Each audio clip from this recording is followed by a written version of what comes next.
Sertoba Media, where the struggle is real to be awesome.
The wait is over. Let's get this thing started. Go!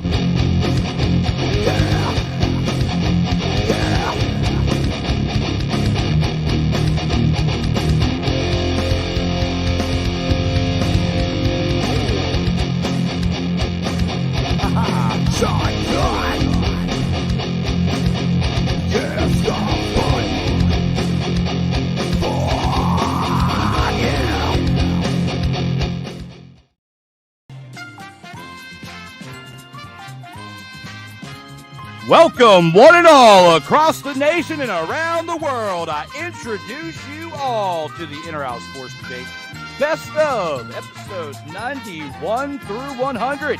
I am your host, Drew Willingham, and I am back to bring you the fire as we have the highlights from episodes 91 through 100 to show you tonight. Looking forward to showing you those episodes as we get into this highlight reel of awesomeness here on the Inner House Sports Debate.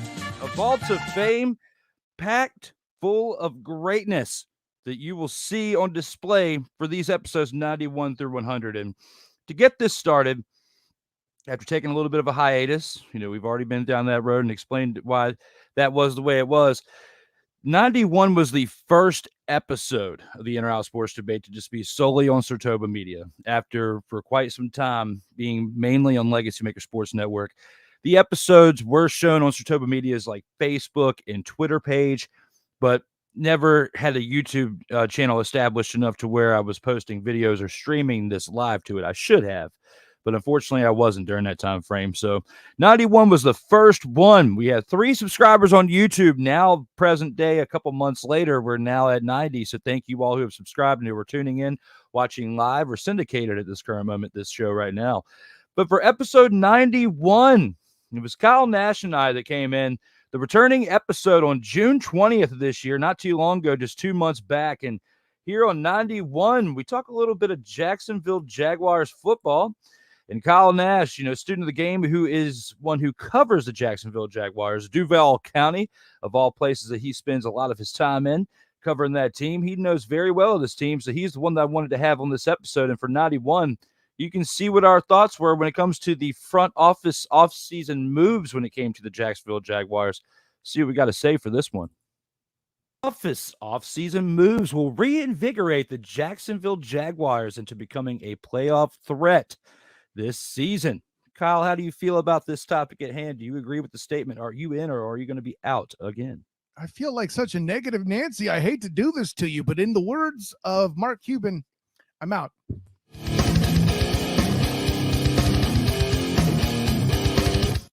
And for this reason, I'm out. Here's what it is, Drew Willingham. The Jags are already a playoff threat. There's nothing in these offseason moves in my mind that invigorates that any more or less. Matter of fact, I can make the argument of certain elements of their draft that I wasn't very fond of, and I've said that very publicly on the touring the AFC South show with my dude, General Mike Patton. Bing! But here's my whole thing there, Drew. The reason why they are a threat to make the playoffs once again is because they have the one most proven commodity at quarterback. They also, over and above that, have a receiver core that might be the best in Jaguars history if everybody reaches their potential. I'm not saying they will. I'm just saying that's the ceiling, right?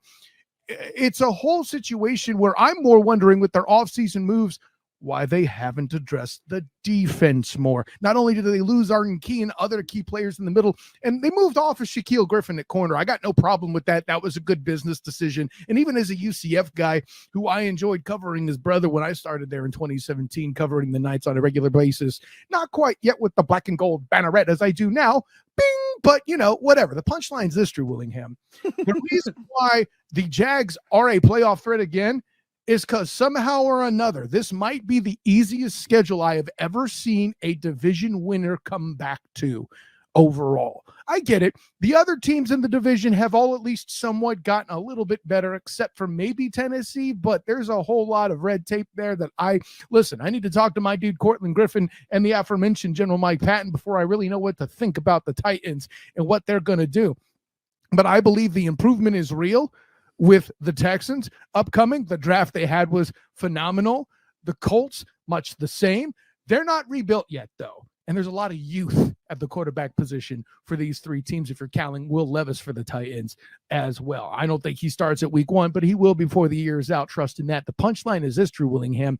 Offseason moves be damned. This team was going to be picked for the playoffs. Even if the South comes up looking as bad as the NFC South in the coming division, or in the coming season, rather, it won't. They would still get into the playoffs because they'll probably win that division. Now, I'm here to tell you there's a lot of asterisks on the wins for the Jaguars throughout the year, Drew Willingham. But for all this, look at that schedule closely again, my friend. I can tell you it's not a tough road for them, and I'll be talking about that plenty in the coming months as we preview on the Student of the Game podcast. Bing! Absolutely, and I look forward to it. And for not that reason alone, but we're going to have to disagree together again.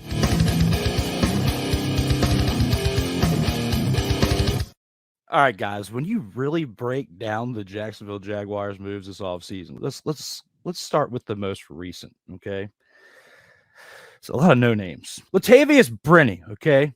Jacob Harris, Anton Harrison. These guys that you're picking up, Kyle Nash. So, what experience do they really have, okay? And in the moves that you are making, like you've done a lot of signing, a lot of future contract signing, even in February. The biggest signing I would say that happened in April is when you brought in Josh Wells, who played for the Buccaneers before and has been known and has made moves throughout the NFL before. But other than that, it's like what you said. It's like there's not really huge moves when you think about the other teams around you that have made bigger moves, like the Texans and the other ones that are up and coming, because they got a lot of capital back when they had the Deshaun Watson trade, and they've been making moves with that in order to enhance that team. So the Texans definitely are up and coming. The Jaguars didn't really go, I would say, down much or whatnot, but they didn't really build upon what they had last year, because the way last year ended, the way the drama was there at the end, you were there, you lived it, you were there at the end of the season. Like, you need to get more pieces to make it to where it's not that hard of a clinch toward the end of the year, or not that hard of a berth into the playoffs. And if you want to be taken seriously as a threat into the playoffs.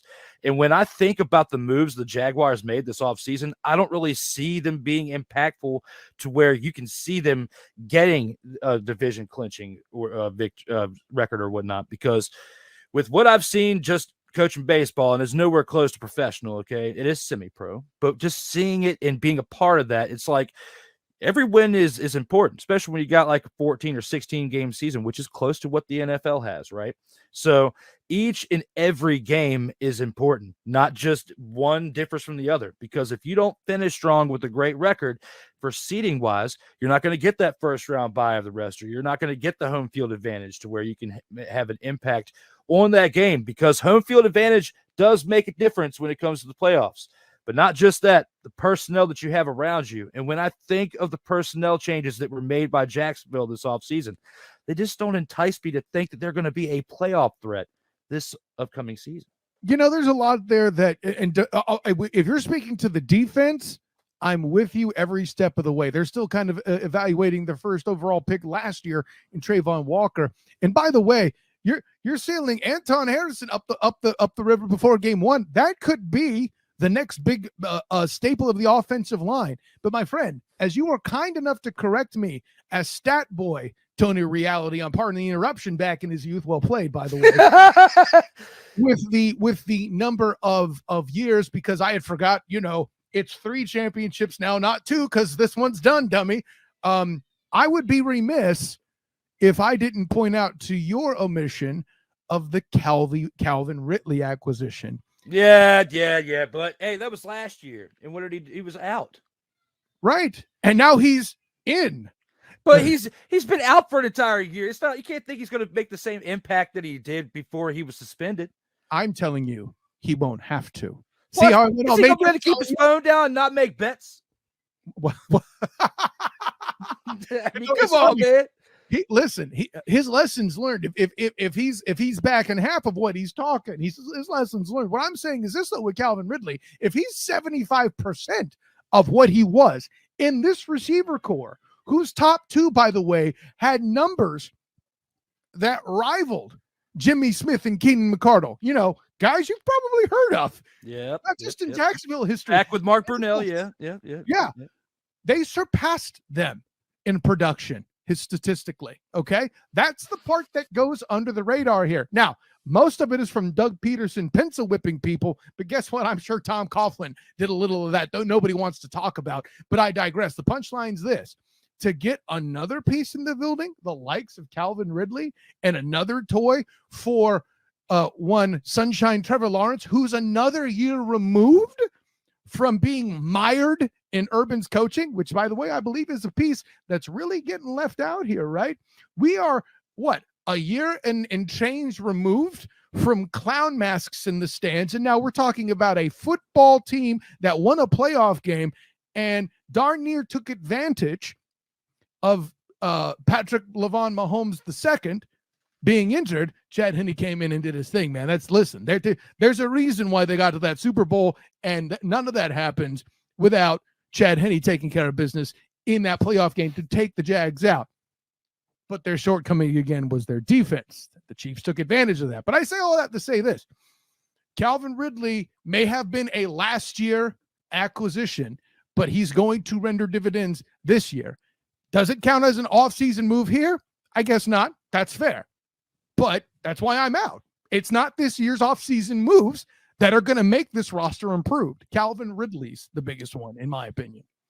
Well, Kyle, we got to acknowledge the comments of the fans here in a second. We're at the midway point of the show. But before we do that, I got a message for Calvin. And that message is this, Calvin. What? I said this message is this, Calvin. What? You need to stay off that phone, man. What? I said stay off the phone. What? And if you Damn, I'm good. Hell to the no, to the no, no, no, no. Hell no, to the no. I'm going to look at you and say this. Damn! And then I'm going to follow that up by saying, You can't handle the truth. Sertoba Media, where the struggle is real to be awesome. ladies and gentlemen, what do you think of that for episode 91's highlight right there? As Kyle Nash and I spoke about the Jacksonville Jaguars on that episode for that first topic that we have now of tonight. We got some comments here. Oh, Dietz is in the house. It looks like Dietz and Ike are in the house. Ike says, yo, the road is celebration. I guess he's saying the road to celebration to 100 ends tonight. Absolutely, it does. And with all that being said, we have to get ready to rumble. Let's get ready to rumble! Absolutely, we are live. It's August 29th. 2023, 7:20 p.m. Eastern Time. We are live as we are talking with Ike doesn't give a fuck with his comments right here. Kyle Nash is in the house. Someone was pretty correct about Calvin Ridley. Hey, We haven't gotten to the regular season yet, Kyle Nash. You calm down. We haven't quite gotten there. Inter-Off Sports Debate episodes 101 and the future ones are coming up within the next 2 weeks. You will see after tonight's special edition, Kyle Nash will be back at some point within those first few episodes when we revamp up. The past couple weeks off have been kind of nice, but it's been also really cool being able to bring all these episode highlights in real time live to you guys to where you can still comment again. It's like we're reliving all the moments that happened, what started the show to get us to episode 100, one motherfathering 100, as we are here tonight to have a great time. So thank you guys for being here. It looks like Ike even said, fuck yeah. So yes, let's have a great time out here in these streets. Jags look solid this season. When it looks like that could be true, we could see a great season ahead of us for the Jacksonville Jaguars, because especially those highlights that I have to give a shout out to Kyle about that he had from his show, the Duval Dive podcast, a Jaguars podcast that he had this past Sunday with Travis Holmes. You can see those highlights on his pages as well as on Sertoba Media's shorts as well. You can check those out when you get a chance. See Kyle's talent as well as within that show. And the Student of the Game is live tomorrow with episode 71, I believe. 71, 72, somewhere in there. We're getting on up there. The numbers are up there, and I appreciate Kyle Nash's contributions to Sertoba Media, where the struggle is real to be mother, father, and awesome. Next comment, but not as solid as my Giants look. What are you talking about? Jags look solid this season, but not as solid as my Giants look. You should know your role and shut your mouth. Ike. Let me talk to you. We're live. Okay, we're live. It's August 29th. Even though these are highlights that we're looking at, we are in the present. So I don't know what you're doing right now at 7:22 p.m. Eastern time live. I don't know what's going on in the world of Ike, but the Giants do not look as good as the Jaguars look, in my opinion. You need to do this. Stay off the weed. With a little bit of dose of this. Would you please shut the hell up? Oh! Yeah. What? Oh! Yeah. What? Sammy's getting pissed. Say what again? Say what again? Ike, you got me riled up already. We've only gone through one highlight clip. This is going to be one long night. We got 9 more highlights to go in this special edition. And then I got a very special breaking news, but I'm going to wait till the very end. So if you want to stick around, guys, very end, I'm going to have a very special announcement for Sertoba Media in this show as well. So more comments that we have. Looks like Dietz is in the house and says Titans win the South. Jags finish with the wild card. The schedule is rough for the Jags. Kyle Nash, if you're still in the chat zone on Facebook, let me know what you think when it comes to Dietz's comment right here. I definitely, since we're in real time, would like to acknowledge this. This could be a nice little clip we can have for the YouTube shorts. Titans win the South. Jags finish with the wild card. We'll see about that, Dietz. We'll see what Kyle Nash has to say, insider for the Jacksonville Jaguars. Plus the final 8 games, the Jags surged. Talking about last year. If the team from the first 8 games shows up, or the team from the first half of the Chargers playoff game shows up, the Jaguars could be in trouble. Dietz does have a point, because they had to turn it around that second point of the year in order to get to where they were at in contention. So, hey, Kyle Nash, he brings a very solid point as we are live in real time. Even though we're talking about a highlight from 2 months ago, it is still present time. The season is yet to start. We're just now at the end of preseason. What do you think, Kyle Nash? Kyle Nash says, Duval Dive Pod mentioned. Bing! Yes, absolutely. Got to look out for my boy out here. Hey, you're helping me out. We're helping each other out here in these streets when it comes to contributions to the world of podcasting. I'm looking forward to Nathan R. Jessup this season. That's a notable name right there to keep an eye out for, Dietz, when it comes to the Jaguars. It looks like Kyle just said, I can't say that much about the AFC South. The Student of the Game preview is Wednesday. Bing! Hey, it's Kyle Nash.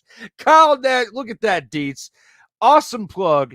got to check out the Student of the Game podcast, which you can see right here on Sartoba Media, the same platform that you're watching this on right now, the YouTube channel where the struggle is real to be awesome. We're at 90 subscribers.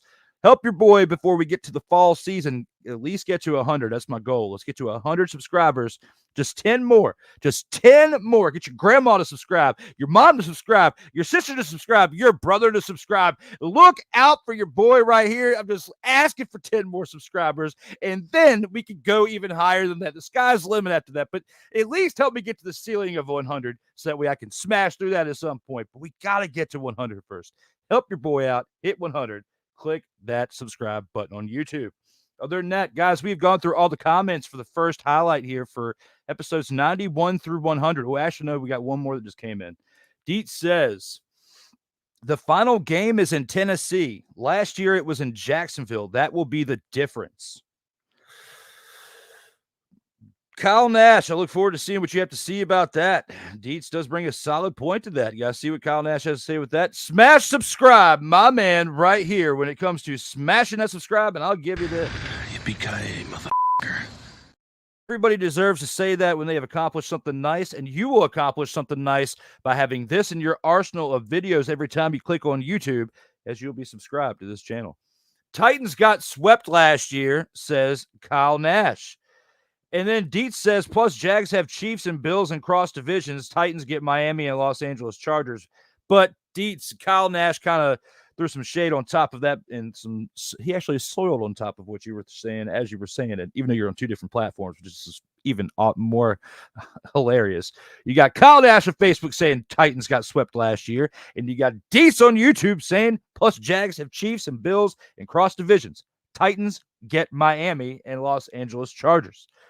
Good points to both, but I have to give the edge to Kyle Nash on that one. This is like we're having an episode within an episode right now. Well, guys, thank you for the comments here for episode 91.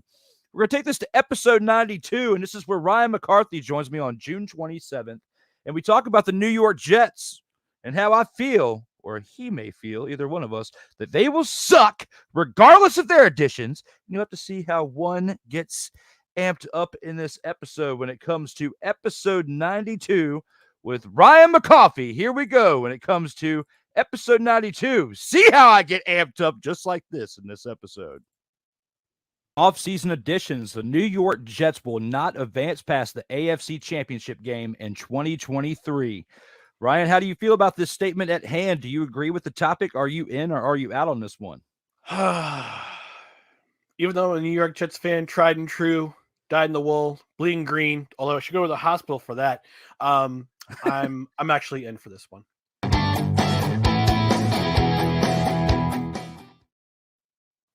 So I broke this down in the Brian Snow show, my guest appearance in the Brian Snow show last Saturday. I was asked about the realistic chances of the New York Jets this year. And I said if the Jets can either break even or go 4-2 in their first 6 weeks of the schedule before the bye week, I think they have a very good chance of making the playoffs at the very least. Now, they went 6-3 going into the bye week last year, but after that disastrous offensive performance against New England in New England, where they had literally 2 offensive yards in the second half. Thank you, Zach Wilson. They won only 1 game after that, and they missed the playoffs once again. Their defense has the potential to be the best in the league next season. They were already top 10 this last season. They're looking to get better. Their offense is going to do a lot of different things with Nathaniel Hackett as the OC. Now, the primary objective for the Jets is to keep the prized possession, Aaron Rodgers, as Cole Johnson calls him, the ayahuasca sipping, darkness retreating, toe picking space cadet, upright, so he can get the ball out of his hands to his receivers. And he has some of the best. He has Garrett Wilson, reigning offensive player of the year, arguably going to be their best offensive weapon this coming season. The biggest problem for the Jets over the last 5 years is their offensive line. And their offensive line still has some questions, particularly on the left side of the ball. And they'll be facing some of the best defensive pass rushers in the league this season. And if they can't do their best to keep Rodgers upright, it's going to be another long season, at least offensively. I have faith. that the new offensive staff can get the best out of their personnel.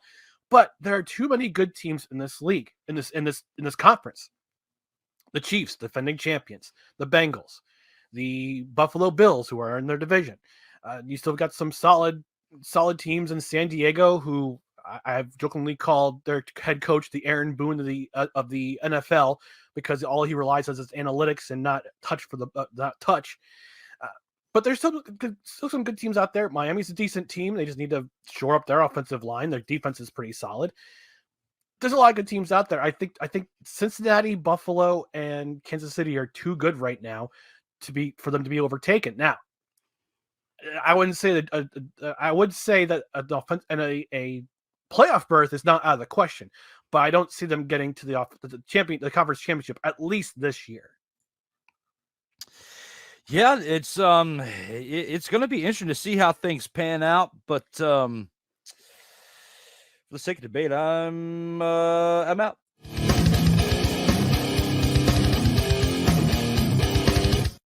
I think that they will make it to the AFC Championship game. I think they're going to surprise the you-know-what out of you guys. And there's probably people in this chat, which I cannot wait to acknowledge these comments after this round for the Media Mayhem. Because it looks like there's a lot of them. There's like 35 and growing. So thank you guys for these comments here in the chat. But when it comes to the New York Jets, I feel like they're going to get to the AFC Championship and they will advance to the Super Bowl. I don't know if they'll win or not, but I feel like they will, because all of these Cinderella Super Bowl stories. Look at what happened during the pandemic with Thomas Edward Patrick Brady II, okay? And he gets there with Tampa Bay Buccaneers and wins the Super Bowl in a questionable way of reaching there, in a questionable way during the game as well, and getting that questionable 7th championship.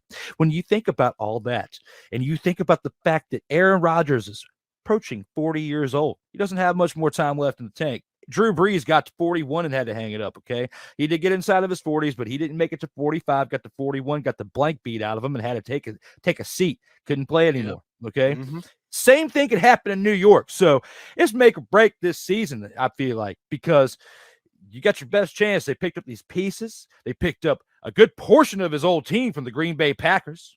It's make or break now. You brought in his boy Nathaniel Hackett, who sucked. Absolutely sucked over there in Denver, okay? And now you got him over there in his prime position as OC, which is what he did great for Aaron Rodgers, but over in Green Bay. So it's a match made in heaven. Should be the same type of offensive scheme.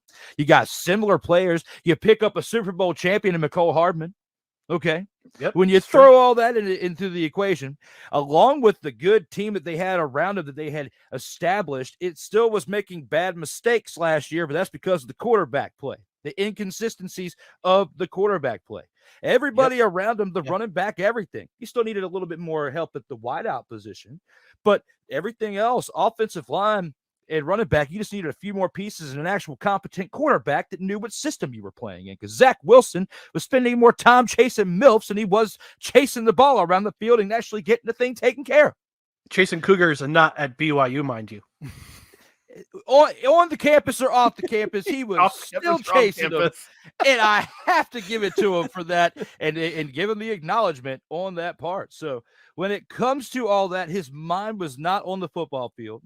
It was, whether it's past allegations, social media conflicts, or whatnot, it was still, his mind was not on the field. You got Aaron Rodgers, who might have to do some ayahuasca or go in some retreats, but he will be ready to play by the time game 1 is here. And he's going to be locked in. And as long as the rest of that team is locked in around him, sky's the limit. People are going to be saying I'm talking wild, but at least I'm not up here talking about LaBus James is the greatest and king and all sorts of wild stuff up on here, because you know I don't roll that way. But for the sake of debate, for one, and also to help boost up my man, Mr. McCoffey's confidence in this team, because I think that they might surprise him this season. So he's rocking it. That's right. That's right. It's like I'm rocking the Wrestling Realm for my guys over at the Wrestling Realm. Make sure you check them out on YouTube as well and all major platforms. They do great out here and also are part of the Vault of Fame as well. Yeah. So I there's 2 primary offensive players who are going to be back this year, and who when they were hurt last year, when they went up both went out in the same game, I kind of knew the season was stunk. Breece Hall, who would have won Rookie of the Year if he had stayed in all 16 games, and Elijah Vera Tucker, who was the anchor of the offensive line. He played right guard. He played left tackle for a game against in the Pittsburgh game against Pittsburgh. He played left tackle, and he was the best player on the field on offense. Not Breece Hall, not Zach Wilson, not anybody in the offensive. Just Elijah Vera Tucker, AVT. arguably just the guy who anchored that offensive line. He's going to be back this year. So that's going to help their offensive line dramatically. Max Mitchell's also back. He's going to probably play right tackle, swing tackle with Mekhi Becton, who's hopefully will play a full season this year. By God, I just want to see him play a full season this year.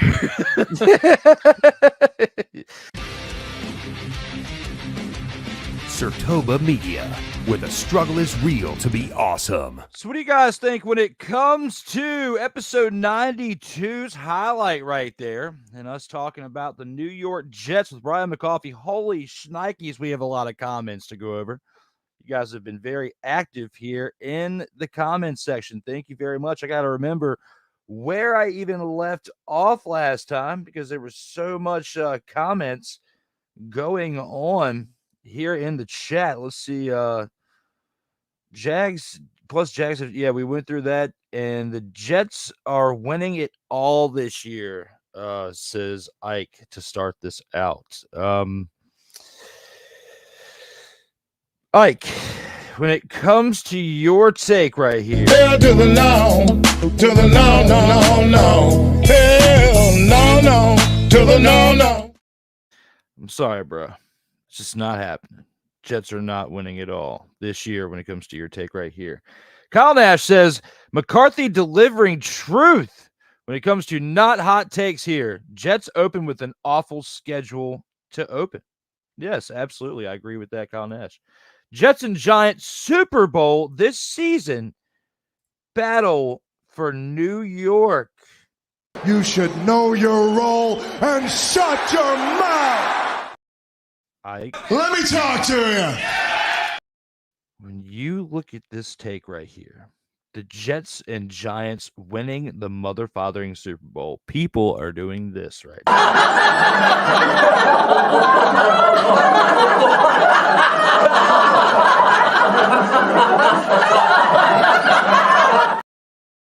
You think about either one of them having the opportunity to even win a Super Bowl, hell, even being in the Super Bowl. No, Ike, that take is blasphemous right there. Get that Elon out of here. Kyle Nash says, toe-picking space cadet.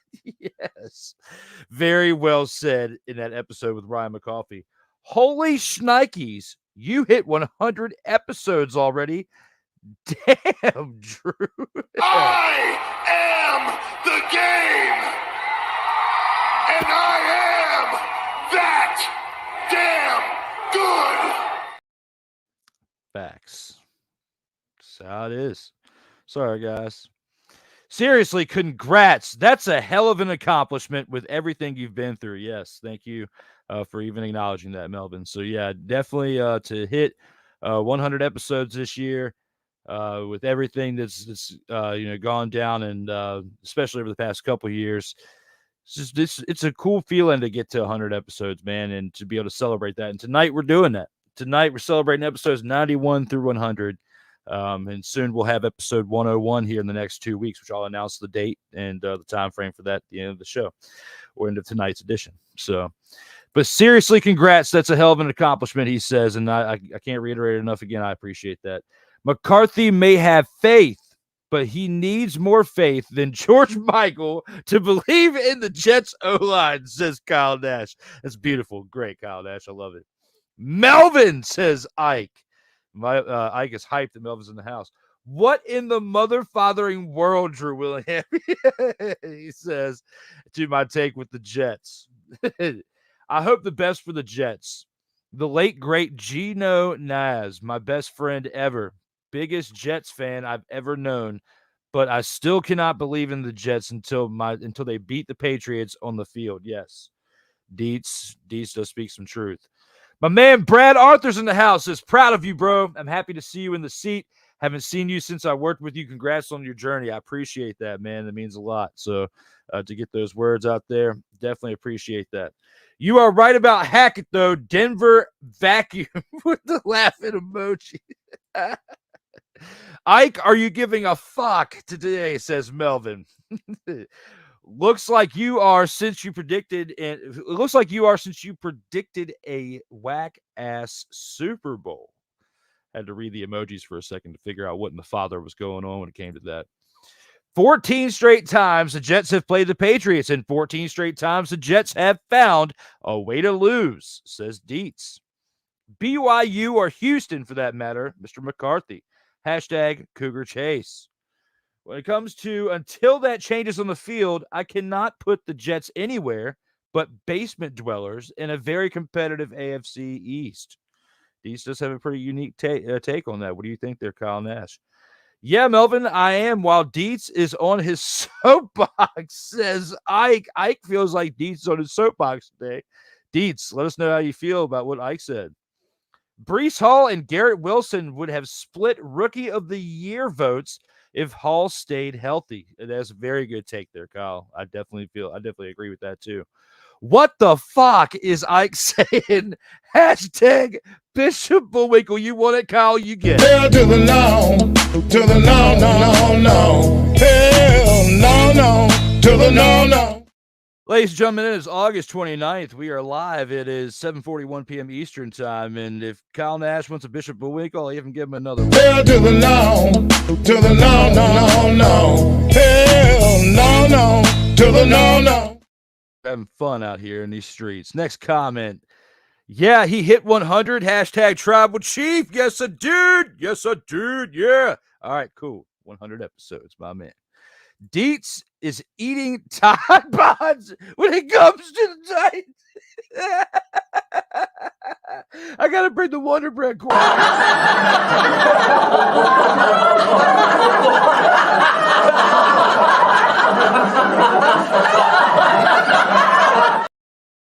In Dietz's defense, Kyle, in Dietz's defense, when it comes to his comments, Melvin, if you're still out there, Melvin called Dietz a crackhead yesterday. I don't know what's up with that.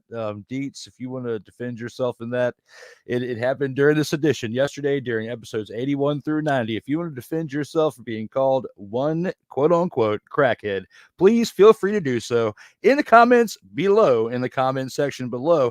And guys, if you haven't yet, feel free to subscribe to Sertoba Media on YouTube at Motherfathering. Hashtag Sertoba Media. Other than that, and also Kyle Nash drops one more. It's a soapbox, pun is all. I know, but it was still hilarious. But hey, guys, thank you so much for the comments to the first two highlights of this show. We're going to keep this going to episode 93. And with that episode 93, Kyle Nash, the one in the comments, returns. And this one, we had a very, very interesting topic on July 3rd. We're talking about two social media mongrels when it comes to the one, Elon Musk of Twitter and Mark Zuckerberg of Mother, Father, and Facebook. This is probably one of my proudest debates that I have right here with Kyle. I'm very happy with this one. You're going to really love this one. Get ready for this. Match between Elon Musk and Mark Zuckerberg would be must-see TV. How do you feel about this one, Kyle Nash? Do you agree with this statement at hand? Are you in or are you out on this one? Hold on. My sports personality is still showing. I have to go to my IT personality real quick. Give me a second. Yes. Well, Drew, I am out.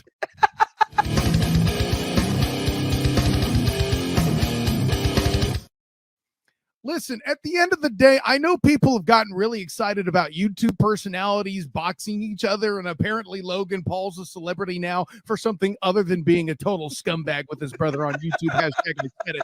But at the end of the day, I don't want to watch like a larger man beat up on a nerdy dude. And oh, by the way, since you guys are basically making Elon Musk out to be a Bond villain because of what he's doing to Twitter, it's going to be like Thunderball beating up on that weak sidekick that James Bond might bring to the theater. You know, Thunderball is a movie that mommies and daddies used to watch when they were kids that was really bad, but featured a lot of poor underwater diving effects because they were really expensive. Anyways, that's an interesting Shouts to my guy Demosthenes Euclid in the Hilarity by Default Assault podcast there, as we review things that are hilarious by default. Drew Willingham, the required viewing podcast is where it's at. I'm just saying. We got into movies. That's my punchline is this. This is how much I'm not watching this. But you know, at the end of the day, I am going to check it out. Ironically, probably on Twitter. See see who won the fight. So I'll give it that much credit. I don't know about must-see TV, but it's certainly an event that'll take place, and hopefully it'll end up being more than Screech boxing Joey Buttafuoco in celebrity boxing. There's a throwback for you. Ooh, ouch. So, anyway, Ouch. sports Ouch. mode back on. Ouch, that hurt. That one hurt, Kyle Nash. That would hurt. Wow. But hey, I like the take. I love throwing on the glasses as another layer to this whole thing for your statement. But you know what? For the sake of debate, I'm going to disagree with you. I'm in. Kyle Nash, mother, father, and think about this situation right here. Think about the stats, okay? You got Mark Zuckerberg, 39 years old, versus a 51-year-old in shape Elon Musk, kind of. You got Mark Zuckerberg at 5'7". You got Elon Musk at 5'11". There's only a 4-foot-inch difference between the two. There's a little bit of a weight difference, as Mark Zuckerberg is 154 pounds and Elon Musk is 178 pounds. When it comes to net worth, Mark Zuckerberg has got 103 billion going up against a 236 billion net worth of Elon Musk. Okay, they are fighting for bragging rights when it comes to, I may have less money than you, but I'm better than you in a fight, is basically what's happening here when it comes to Mark Zuckerberg versus Elon Musk. They should put up like $100 billion as an actual token of winnership here, and the person who loses has to pay. So if Elon Musk loses, that means Mark Zuckerberg is up there as far as the amount of money that he has over Elon Musk. Fight for the money in the bank. We just had the Money in the Bank pay-per-view this past weekend for WWE. It could be Money in the Bank in real life when it comes to Mark Zuckerberg versus Elon Musk. Nerd versus nerd. I'm wearing these glasses too. If Kyle Nash can do it, and I already do it every episode, it is nerd versus nerd. It is nerd time out here in these streets. Cage fighting. Oh, I am hyped up. Sertoma on this shirt. We are here. We are live for Elon Musk and Mark Zuckerberg. I can't die. Now, back to this whole point. When it comes to the amount of children they have, he has got an army behind him, Elon Musk does, when it comes to 9 children. He is got the MMA future of what he could have. Doubt it. But I'm just saying that for the hype of the amount of kids that he has. But when you think about the stats I just laid out to you, Elon Musk on paper should win this fight. He should, because he's bigger, he's taller, he's got more size. But then you think about the scrappiness of the prime of Mark Zuckerberg, who should have a little bit more energy, a little bit more fight in him, a little bit more want $100 billion more to be up here at the top of the chain with Elon Musk. It is dollar versus dollar. It is Money in the Bank time in real life. Let's see this fight, Kyle Nash. You know, I will do this to your credit, Drew Willingham. I am perfectly happy to acknowledge you because it's your WWE fanhood that taps into this. But tell me something, buddy. Of all the intellectual advantages that you're trying to claim Zuckerberg has, you do realize you are having the guy who was the one most responsible for the keyboard tough guy in the ring against a guy who's bigger than him. You get that, right? Like, that's the only place I'm at. Oh wait, sorry. I'm still doing a take on this topic. I need to. You realize he invented me, the keyboard tough guy, right? Like, no, man. I as for the army of children, sure, maybe he has enough kids to start a baseball team or something. I don't know. Up there with Phillip Rivers, it's a thing they do, I guess. But I don't know. Say, listen, unless they're swinging bags of money at each other in the fight. There's no triathlon here where there's a swimming contest where you try your best in the second round to swim like Scrooge McDuck. That doesn't matter. Scrooge McDuck reference or Scrooge McDuck reference here on In and Out Sports Debate. I'm assuming that's a first, but what do I know? Kyle Nash, I'm going to have a debate topic with you on what the name of this show is one day, because there's an or in between in or out. Damn it. Oh no, I'm bad at pronouncing. Or I say it's a whole thing. I know, but I would like to go to that burger spot at some point too, because I hear the In and Out, the burger place, is awesome, but we don't have any here in Virginia. I hear it's overrated. Really? Yeah, man. Well, we're gonna have to get somebody on the show. show. We'll have to find out if we're in or out on In and Out at some point. We're going to have to take a road trip at some point. All of us that have not gone to this burger place, we're going to have to do it, do a survey and put it together. But ladies and gentlemen, let us know here in the comments, do you think Mr. Brazilian Jiu-Jitsu Mark Zuckerberg versus karate and taekwondo expert Elon Musk can actually happen in a cage match when it comes to this graphic right here? Do you think this is actually going to happen between? What do you think? Do you think this is actually going to happen between the two of them? This cage fighting. All the hype. Is it coming? Let us know. We are live here to discuss episode 93's highlight. And it looks like we have got some comments. And it starts off with Dietz. Dietz says, Calvin Ridley is a big addition to the Jags. So what is DeAndre Hopkins as an addition to the Titans? DeAndre is a much better talent than Calvin Ridley. Ooh, I like to see what Kyle Nash has to say about this, especially after sitting out for a season because you couldn't not play DraftKings or whatever it was that you were betting on when it came to the game of football. So Kyle Nash, since you are probably still watching, hopefully, let us know as you say for the next comment on Facebook, what the Zuck Fat Clark Kent when it comes to these two fighting in MMA fashion when it comes to these Battle of the Billionaires. Dietz says it's a gamble as to whether his head is on the field, but if he is motivated, along with Derrick Henry, the Titans are very set for success. It depends on Derrick Henry's health, because it's been questionable as of here lately. So very, very true statement by Dietz, but I still question the health when it comes to old Derrick Henry. And everyone hates on the quarterback situation in Tennessee, but they have been to the AFC Championship game and most recently with the current quarterback on the roster. Yeah, but that doesn't always mean anything. You can get hot one season. Look at Trent Dilfer, okay? Look at one hot season that you can have. Nerd versus nerd out here in these streets. Kyle Nash, I might have to save that clip just to how impactful those words were. The TikTok video on that little got like 15 or 16,000 views or something like that too. That was a good clip. So I might have to incorporate that into upcoming shows going forward. Willingham battling Fat Clark Kent. Nice. Okay. Oh, that's what Kyle Nash gets out of that. When you have a motivated D-Hop and Derek, you're still on this soapbox, Dietz. When you have a motivated D-Hop and Derrick Henry still running like a tank, defenses have to decide what to do. Put 8 in the box to stop the run or drop deep. You can't do both. I mean, you got a solid take right there, but I mean, at the same time, you're still on this D-Hop and D-Henry motivational soapbox. It's all good. I mean, it's all good, but come on, man.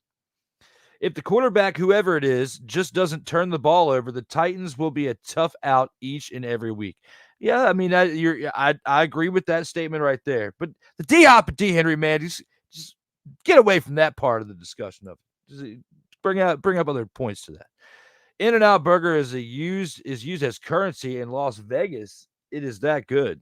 Wow. Kyle Nash, what do you think about that one when it comes to being used as currency and comparing that to what you heard when it comes to your sources on it's just okay? I paid for a taxi in Las Vegas with a double with cheese. What in the father are you talking about, Dietz? How did you even do that? I don't know. What is DeAndre Hopkins? A racing engine in a Pinto, Dietz? That was a good take right there. Well, guys, keep those comments coming. We're going to take this forward and keep on moving on into the next highlight reel. And with that, we have episode 94, 7-11 day, July 11th. Vince McMahon's return to WWE will ultimately hurt the company's future. And with this one, I had Corey Mann, one half of the Undisputed Champions, up in here to discuss this for episode 94. Let us know what you think here in the comments. McMahon's return to WWE will ultimately hurt the company's future. How do you feel about this one, Corey? Are you in or are you out on this one? Yeah, I'm in.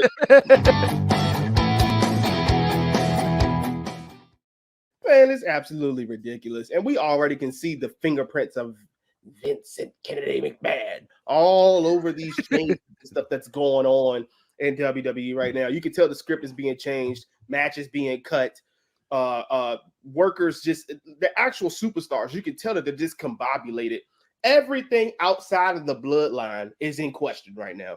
Yep. The bloodline seems to be the only thing that is attracting viewers and keeping viewers on WWE right now. Being 1,000% honest, not even Cody Rhodes right now, because his story with Brock Lesnar is so freaking predictable. It's just gotten So it's not even like, oh, okay, yeah, SummerSlam, I want to watch this match. No. Vince McMahon's hands is all over this. You could tell the morale has definitely taken a dip since he's returned. You could tell that the energy that was being brought before isn't really the same. I will say the only thing that's kind of been on the trend is when they do these PLEs, these premium live events, the crowds have been insane. And ever since they've been doing them outside of the continental US, it has been just absolutely crazy. And it seems like that energy is carrying from London and Puerto Rico and other places into WWE. So I hope they continue to do that. So that way it can kind of get people, excited about matches again. Then that adrenaline rush gets through those wrestlers and they tend to do stuff that they normally don't do. So I just hope that Vince, you hear me right now, sir. Look here. One half of the undisputed champions. Leave. Move on. Be gone. Finito. Let the game run it. He is not going to be perfect. He's going to screw some stuff up, but you can't get through that growth period until you screw some things up. So you got to let him learn. You got to let him have it. Let him do his thing. Sit back, collect your money, kick your toes up, do something about your face because you weren't looking too great last time we saw you on TV when y'all did the sale. I mean, my man looked like a Halloween mask for real, Drew. And then the mustache was just horrific. Like, bro, what are you doing? He needs to go. He's got to move on. And I don't want to say the thing that I really want to say because, it might be some children watching. But he's just got to go. He's got to go. I can't deal with him. Gotta go. We're going to disagree on something at some point, but with this particular topic right here, I've got to agree with him.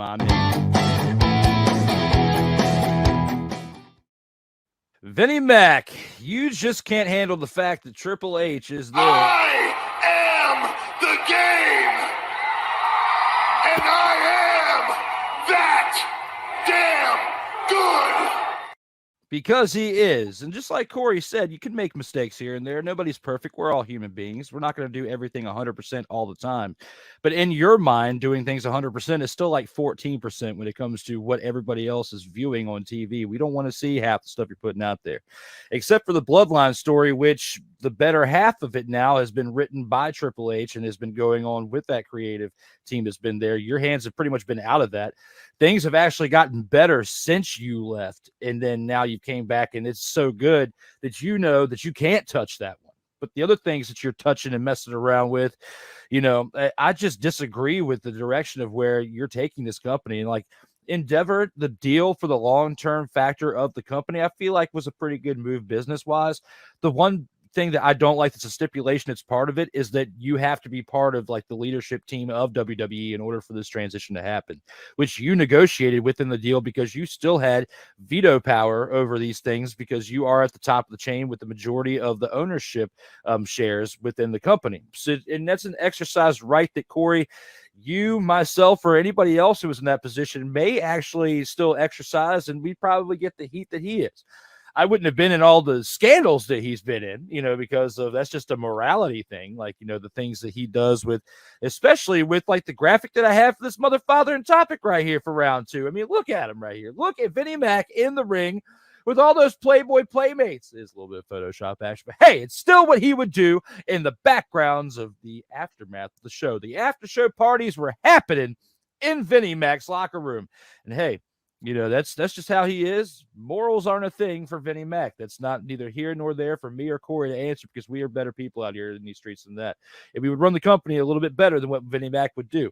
But we make mistakes, of course, especially when you're near 80 years old, you're going to make mistakes. But when you have the point that Corey just said that you've pretty much done all that you can do, you're at the age you are now. Can't do anything better. You're only doing things that are worse. You're not up to date with the times of what's going on in the world. People that are younger than you need to take over the reins. And even though Triple H is in his 50s, he's still up to date with culture and everything else that's going on in this current decade. So you have to let the man do his thing. He's part of one of the best generation booms in era, and then in the Attitude Era. So with what he's done there, with what him and Shawn Michaels have been doing between the combination of the main roster and NXT for creative, you got to give the man his due. But now you come in here and you're fudging stuff up with your little weirdo mustache. You look like you're acting in movies from 1947 in black and white TV from back in the day. What is up with that mustache? I don't know. You tell me in the comments, fans, because I'm just not figuring this out.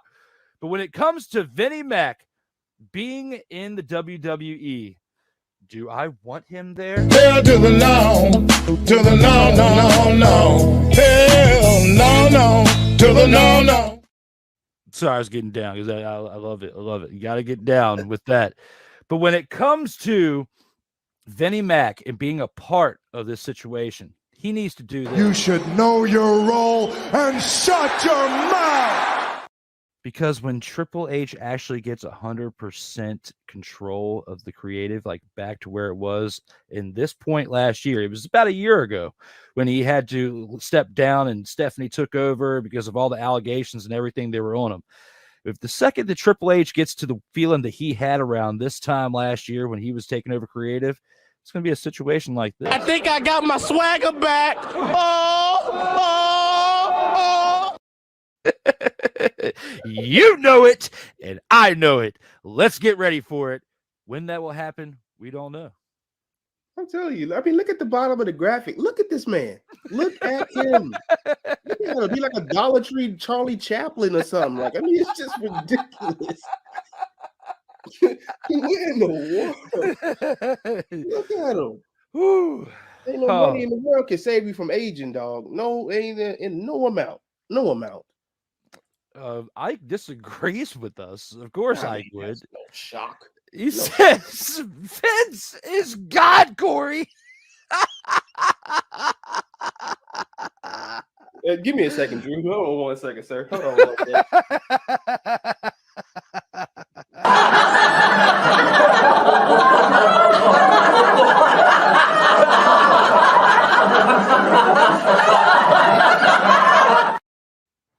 All right, here you go. There you go, Ike. Get in there. Do it, Ike. Get in there so that way our fans can do this.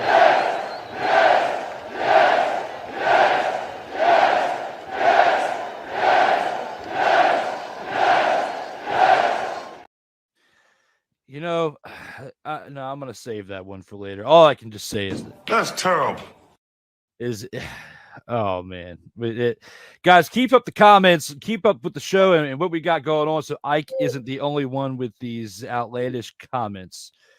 David St. Dennis jumps in and says, ho, ho. What's up there, David? Thank you for joining us and being part of the show here in the comments. Sertoba Media, where the struggle is real to be awesome.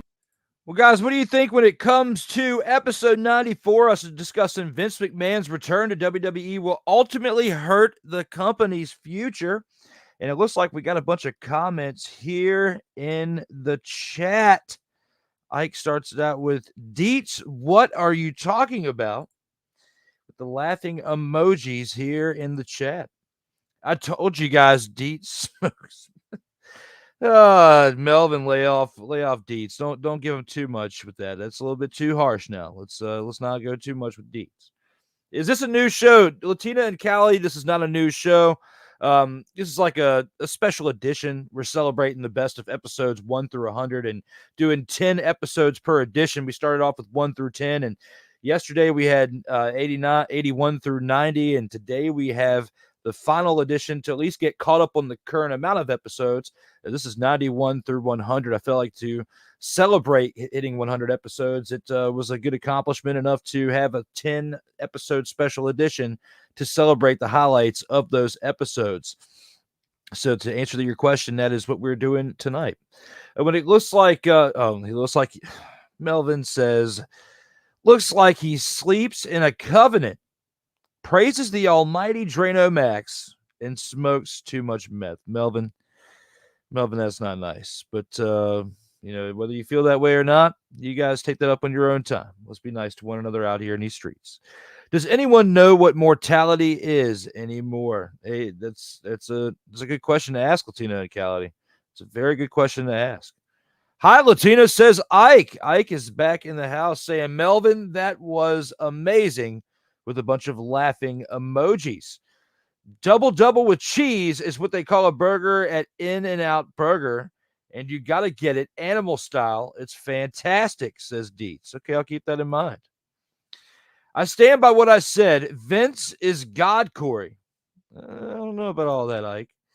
You got to know the lingo, but seriously, my cab driver in Vegas dropped me off and said, get him a double, and my taxi ride was paid for. I mean, how much is this double? And how far did you have to go? Those are my questions that I ask you in response to that, Dietz. Guys, keep those comments coming as we've celebrated episodes 91 through 94. Well, technically, I should say we've celebrated episodes 1 through 94 at this point. And now we're going to take this into episode 95, where Kyle Nash returns, along with Darrell Owens. Old Darrell Owens is here for July 17th special edition, talking about Elly De La Cruz should have been voted to the NL All-Star team, despite only playing in 30 regular season games at that point. Let us know here in the comments how you feel about this one as we talk about one of the superstars of the 2023 Major League Baseball season. Cruz should have been voted on to the NL All-Star team regardless of only playing in 30 games this season prior to the break. How do you feel about this one, Darrell? We'll start this one off with you. Do you agree with the statement at hand? Are you in or are you out on this one? You would think this one would be hard to kind of do, but I am out on him being voted to the All-Star team. I'm out.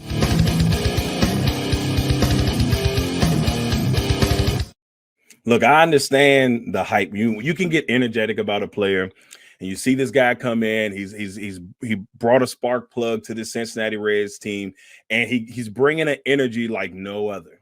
Okay, and that's a great thing for Cincinnati. Cincinnati's playing great baseball right now, and it's good to see one of the greatest franchises in MLB doing really, really well. But De La Cruz, to me, there's 3 months leading up to the All-Star game, okay? And I think they vote maybe like 3 or 4 weeks out before the vote is official. For me, it would have been hard for the people that have been playing all season long to not get that nod over him. Now, if this was a case where it was like, let's say it was Derek Jeter, he was retiring and maybe he wasn't playing the best ball, his best baseball, but you're bringing him in there because you want to, give honor to Derek Jeter or whoever that player is that's been in the game so long, that's different. Now, I understand it because it would have brought excitement. He's up and coming, and he's going to be great. And I feel like he's going to be probably in the All-Star game next year and for years to come. But I don't want him to take away from a person that has played all 3 months. And I don't think that he deserved to get that spot, even though he's been electrifying. I mean, absolutely amazing for the game. He absolutely has been. Kyle, do you agree with him? Are you out on this, or do you disagree? Are you in? I mean, for me, it's like Love with the band Air Supply. I am out.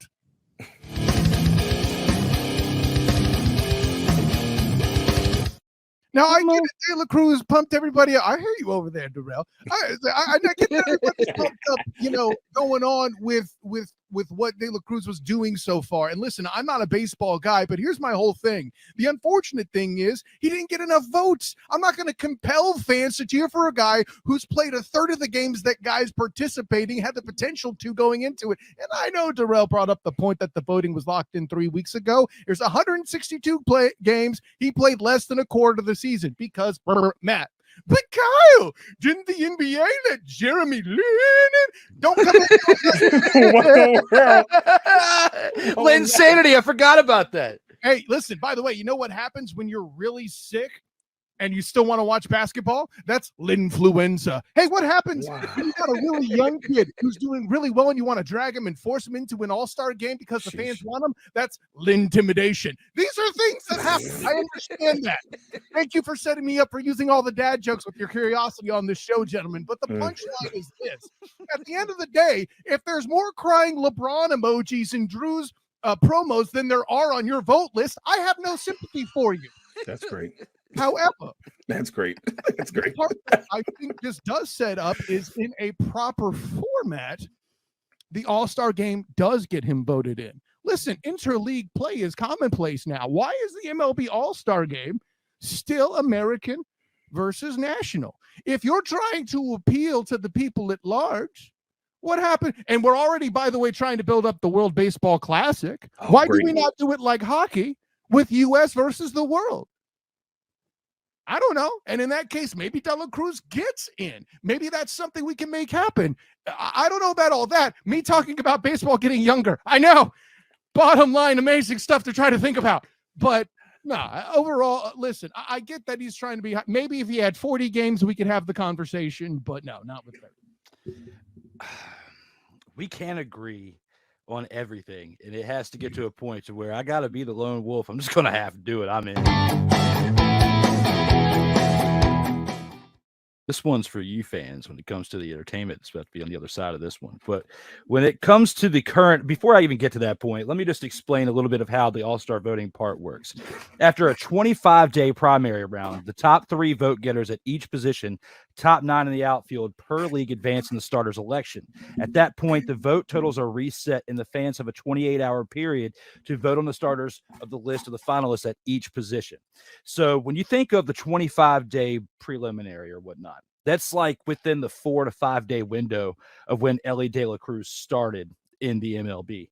And even though he did have a hot start to his comeuppance into the MLB, he wasn't like, at the top of the vote getters or anything within his first 4 or 5 days into the league. So he didn't have enough time to really let everyone know who he was and establish his name to everyone. Now, I have to give a shout out to Rob Johnson of the Legacy Maker Sports Network, because Rob has been hyping up Elly De La Cruz ever since he was in the minor leagues. And I got to give a big shout out to him with that, because he is probably the first person that I heard really talking about this guy, other than like nobody, even ESPN or the higher networks, or even the ones that are like our sister networks, like we're talking about this guy. But Rob was. So I got to give a huge shout out to him.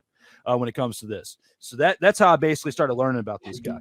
I'm going in, though, on the simple fact of, if you're going to have a veterans pick, like, how Miguel Cabrera and like Albert Pujols before, and like other ones who are pretty much at the tail end of their career, if they're going to get a veterans pick and you're going to allow that person to come in there, I think there should be a rookie pick established within the roster, because what's it to add one extra person per league, the NL or the AL, in order to actually get this established to where we should have actual correction of this? Because when you got a guy that comes up there, is only there for 30 days going into this, and he has had very little time to establish himself, but still within 30 days or 30 games, I would say he was there a little bit more than 30 days, probably about 45 within days off. When you have 30 games to establish your name and you haven't quite gotten there yet, I think that that's a blasphemous call when you have a guy named Mike Williams, who I believe it was 2002, was a closing pitcher for the Pittsburgh Pirates. He was like 3rd in the entire NL in saves, but the man had like a 5 ERA and was one of the closers for the NL All-Star team in 2002. So you want to tell me that you've got your voting situation all set up correctly? No. Elly De La Cruz has been a hot bat ever since he came into this league and deserved the chance to be on that team. Now, with the current voting rules and the whole preliminary BS, we didn't get him in there. But I feel like we would have had a really good opportunity to see what this kid can do against some of the greats of the game currently today, had they let him in. And I got to disagree, because we can't agree with every single thing. So I had to be that lone wolf to disagree this time. Hey, and maybe this time when you disagree with me on baseball, you'll actually get it right, Pujols? That's a throwback to our first show together, by the way, gentlemen. That's Darrell's fault. Dang, bro. He When put it out comes a to that rabbit. for Kyle, I gotta Acknowledge me. acknowledge him. I gotta give him straight up shouts for that. He called me out of it. I'm not gonna back down from it. Hey, I'm look. going to go run in the corner and hide, Kyle Nash. You got it wrong. Hell to the no, to the no, no, no, no. Hell no, to the no.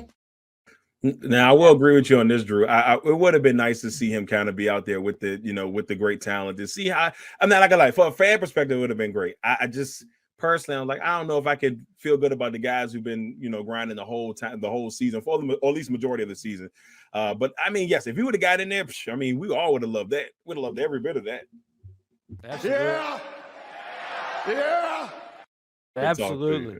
It would be nice that other than replay that the MLB give the fans something they want that are under the age of 57,000. Absolutely. Let's see what the fans got to say about this. As we've got an absolute panel of comments now. We got Ryan McCarthy saying, Drew, Al, and Darrell. What's up there, Ryan McCarthy? How you doing, Ryan? Of the Belly Up Sports Network. Six says the dance studio is up in Norway with branches in Finland, Denmark, and Iceland. Apparently, it's illegal in Sweden. Man, what type of dancing they got going? All right, you know what? I'm gonna leave that alone. Hey, Sick is multi-diversical. He lives in Norway. All I know is that we learned today that Dio prefers blondes. Shall we move on? If Kyle Nash is out like Air Supply, would he be in like Starship? There he is. There he is. I like it. I like it. Sick is fired up. I gotta say.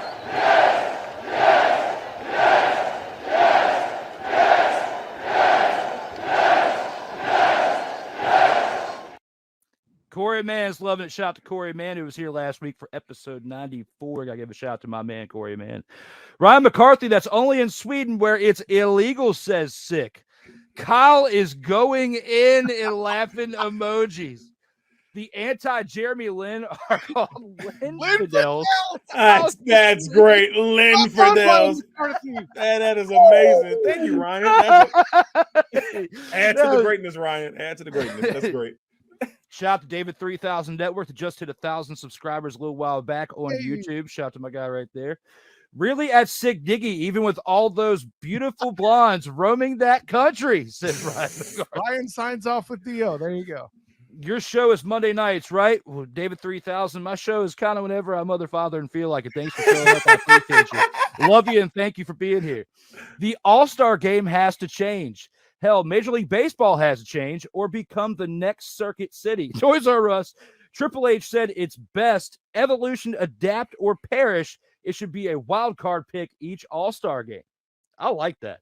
I can deal with that. I mean, I feel a certain irony that Mr. Rollback is present, representing at one point the company that helped put Circuit City out of business. Salute. Hey, man, look, don't. Hey, man, like, wait a minute now. Wait a minute. Drew worked for Best Buy at one point. I did. I'm pretty sure they helped put him out of business, too. Don't put that all on me. I did. And now look at what's happening to Best Buy. If you've heard the recent news or whatnot, we got people getting laid off. I got a guy that I worked with who was there for like 25 years. It was like a mentor to me in that part and just got laid off last week. Man, that's insane, man. Best Buy, man, that's crazy. Luckily, he had an ace in the hole, and I'm not gonna give his name out or anything, but he's got some greener pastures, and they're giving him a pretty good severance package for the time he was there. But had I not made the moves that I did earlier this year, I really feel like I would have been part of that chopping block because what they're doing is cutting people who are at pay cap, and I was at pay cap in my position because I've been there for as long as I was. So I've, with everything that's going on with, all jokes aside, it's kind of karma for them, to be going down like the way they are after some of the moves they were making. And I don't want to completely bash or throw shade on a former employer. That's not my style or whatnot. But all I can say is the decisions that have been made or made for me throughout this year have been in my benefit, except for one health issue. But other than that, I'm on the other side of that. Everything's good. But things are happening for a reason. And when it comes to that place, when it comes to Best Buy, all I can say is I still care about the people that are there. And I hope that you go on to your best move because that is not your final destination out there in these streets. Corey Mann says NFL and NBA has made that the fans get what they want during Pro Bowl and All-Star game, and they are light years ahead of the MLB because of their changes. No, you're right. More so NFL when it comes to that for their selection process than NBA, I feel like. But NBA is on a better track than MLB, in my opinion. I'm going to beat Andrew to this one. It's the NHL that has the All-Star games more correct than everybody else. In my opinion, in major sport right now, they have the skills competitions first. They did the versus the world concept, I believe, first among the major sports. You follow that template if you can. That's a win for the world. Absolutely. The snowman is in the house saying, hey, welcome to the party, my man. Laughing my mother, father, and arse off. You are welcome for the LA night idea. Yeah, he did give me that idea last week because when Kane's talking about that. Yeah. Let me talk to you. Let me talk to you. That's what I was waiting for. Hey, guys, keep those comments rolling. We'll keep bringing them throughout the show. So what do you guys think about that with episode 95's highlight right there when it came to Elly De La Cruz? Should have been voted onto the NL All-Star team. Looks like we got some comments here in the chat. Dietz is definitely lighting up still. And we've got Ike saying that Elly has been a special spark this season. I definitely agree with that. MLB messed up big time by not having Cruz involved. His star is faded, and next year he will be old news. He's the most exciting player in baseball, not named Ronald Acuna. Yep, I'd have to say that's pretty factual. Intimidation. Now that's a good one. That's definitely a good one that Kyle Nash came up with, and Ike definitely reciprocating. Definitely a good one. But this is a typical baseball move, being a year late and $1 short. And then they wonder why the mass audiences avoid baseball. Very true statement when it comes to that. The solution to this has to have a skills competition where you let guys run the bases and throw from the outfield and celebrate all the skills needed for baseball. It sounds like you're talking about football when it comes to the Pro Bowl. This way you can include guys who are lighting a fire in the league and expand their brand. I'd rather see a base running race and an outfield throwing competition over a celebrity softball game. Very true. Tim Wakefield, in his only All-Star game appearance, was the only player not to participate in the game. That is a travesty and is the all-on worst commissioner of sports, Bud Selig. Yeah, it's all on the worst commissioner in sports. We talked about Selig, I guess, in that case, but Selig also didn't make the moves throughout the All-Star game, so you can't really throw it all on Bud Selig at that time. Well, guys, we've gone through episodes 91 through 90, Mother, Father, and 5. We're at the midway point of this show. We're going to take this into episode 96 and look at what we had to talk about here. And here, Brother Hugh Scott was here with me, and we talked a little bit of Baltimore Orioles baseball action. Let's see what we got in store when it comes into this great topic here for episode 96. Orioles will continue to function like a well-oiled machine throughout the 2023 MLB season. And with this being your team there, Brother Hugh, yes, sir, picked them out very well. He's even got that fly jacket on, man. I'm jelly of that. Those colors look nice and right there with the old school Baltimore Orioles hat right there. Let's go. That's what I'm talking about. Now we feeling good. There you go. You got to, especially when you talk about your team in this atmosphere right here. And with what's been going on, with their current record being 57-36, how are you feeling with the statement at hand? Are you in or are you out on this one? I'm in on those bad boys. I'm in.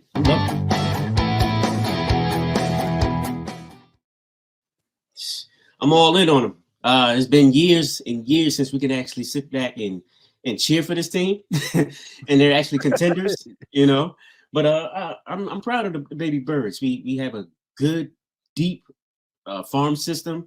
The next couple of years it's gonna be something to deal with. Like, we're America's team now. We're proving it. We're proving it. The only thing is, I'm eager to see what they're gonna do at the trade deadline. It's almost up, but they need to make a move. They need to make a move for some pitching for sure. I would love to see Ohtani come here and we can kind of handle, take care of two birds with one stone. Have the best pitcher in the league, then you have the best hitter in the league all at one time. But we would have to give up a lot for him. Yeah, that's good. That would be one great addition to that lineup too if they pulled that off. And with some things that you said within your breakdown, and with some things that I had preliminary thoughts going into this, I'm gonna have to agree with you. I'm in on this as well.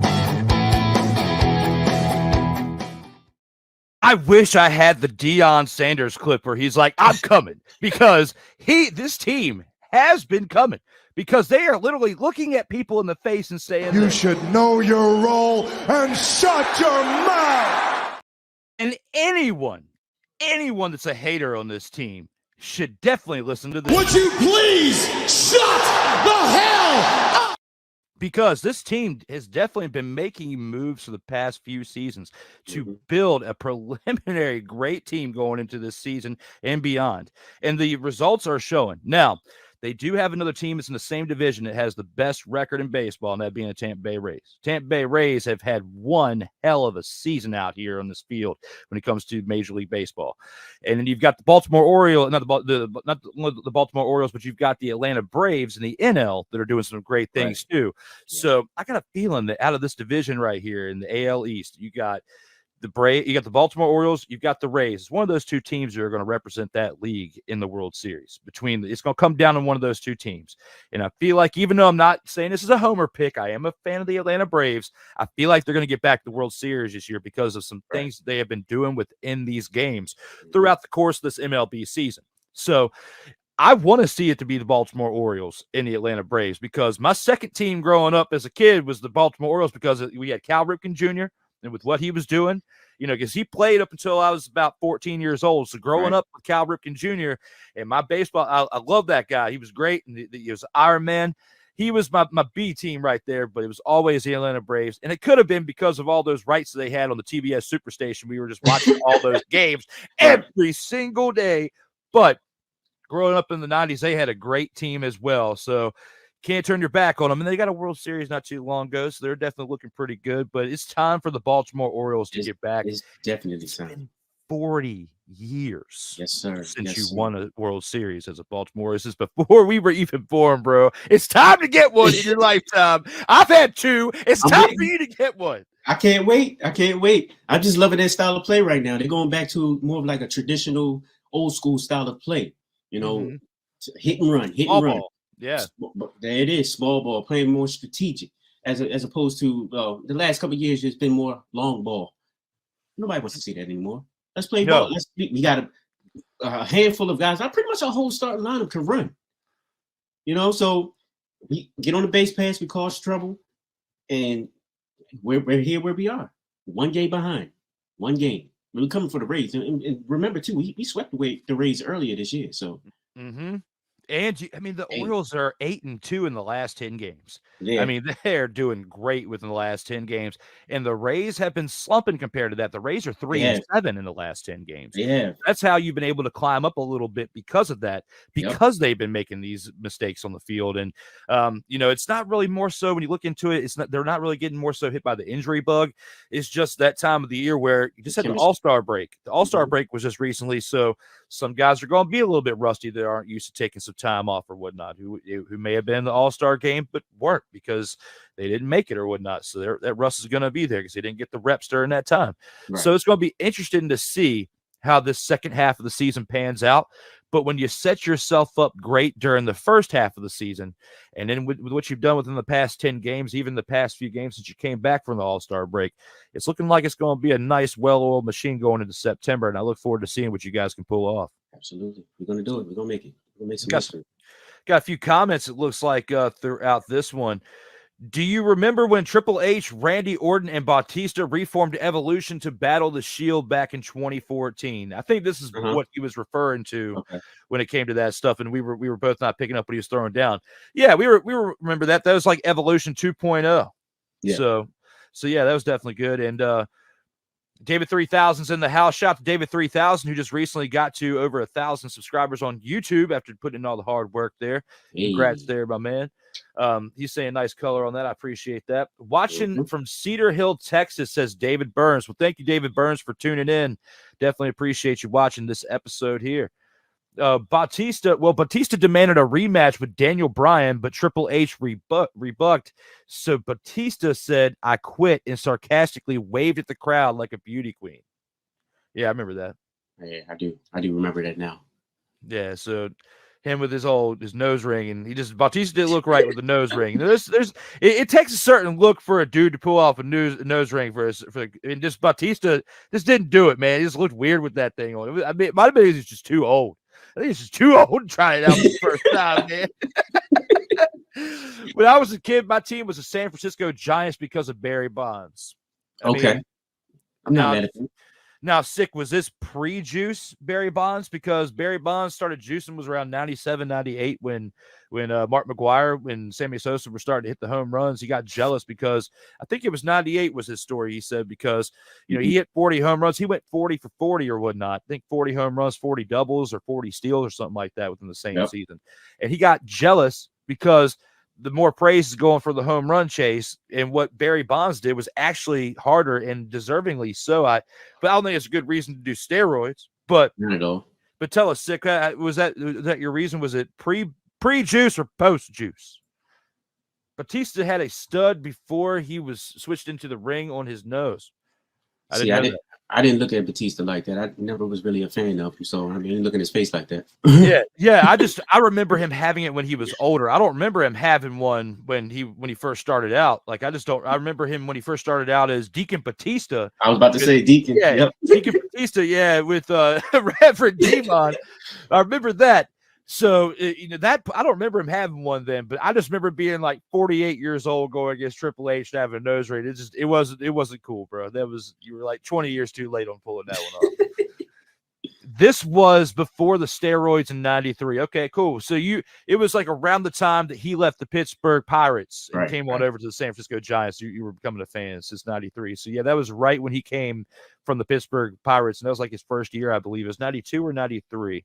I think it was 93 as his first year with the Giants, because 92, I believe he was with the Pirates, because 92, I believe, was the last year the Pirates made it to like the playoffs, let alone they were in the National League Championship Series. And Barry Bonds was a part of that team. So 93 was his first year. So yeah, that's Sick. Definitely. See, I know baseball a little bit. I know a little baseball. I hear you. Keep talking. Yeah, Batista had a nose stud back in 2010, 2011. Hey, man, you could be but Sick, you're crushed it as the historian for Batista's nose tonight. You're absolutely crushed it out here in these streets. I appreciate you. Guys, keep this information coming. You're helping us out. Keep the comments going throughout this show. So what do you guys think when it comes to that highlight from episode 90, Mother, Father, and 6? Let us know here in the comments. Full acknowledge you here on the screen as we are live. It's 8:31 p.m. Eastern time, August 29th. We are talking a little bit of the best of episodes 91 through 100, and we just went through episode 96. And my man Wise El Jefe is in the house. Says, "What's up, Mr. Disrespectful?" We're about to find out in about 3 episodes when you are on here, and we have a very, very colorful conversation, as I can say. That's probably the best way to put it. Deet still on his soapbox, it looks like, when it comes to Tim Wakefield. No, we already talked about that one. That Ohtani statement didn't hold weight when Tommy John got involved again. Yep, that's a tough one, Deets. Orioles will go undefeated in the playoffs and win it all. Ike, what is going on? Hell to the no, to the no, no, no, no. Hell no, to the no. Ike, let me talk to you. You should know your role and shut your mouth. You've said it before, and we'll say it again. Stay off the weed. What?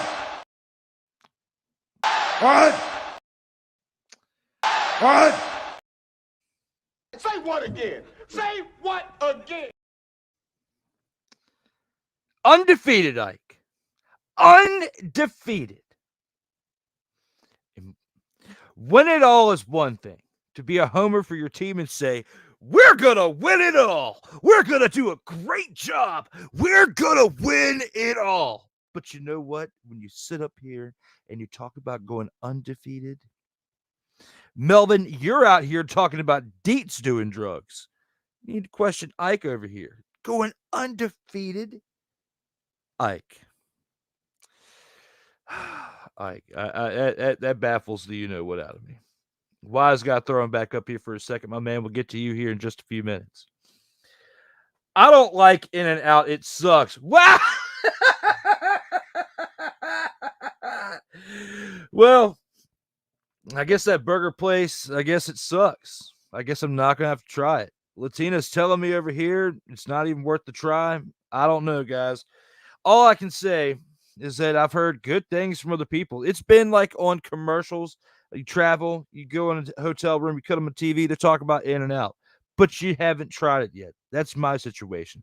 Haven't tried it yet, and that's where we're at when it comes to trying In-N-Out burger. Well, guys, we are now at the point where we have to go talk about episode 97. Keep those comments coming as we now have only 4 episodes left to cover in this special edition.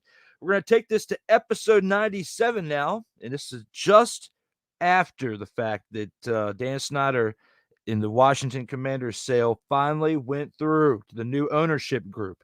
At this point, on July 25th, just about a month ago, for episode 97, and on this episode, I have Joseph back in the house. The 18-time Vault of Fame inductee earns that stripe on this episode for the 18th time he is on this show inside of the first 100 episodes. And as we close this edition out, we're getting close to closing it out. This is his last appearance heading into episode 100. So give it up for Joseph, and let's see what we've got here for this highlight for episode 97. Time I will ever use Dan Snyder's face as you wrote it in this statement, and I liked it. So because of that, we had to use him in a graphic one more time as the Washington Commanders will improve their performance on the field now that Dan Snyder is gone. How do you feel about this one, Joey? Do you agree with the statement at hand? Are you in or are you out on this one? I think that's the best Photoshop that you've done in a minute. That's amazing. I love the Magic Johnson. That's incredible. With that being said, I'm gonna go out on this topic.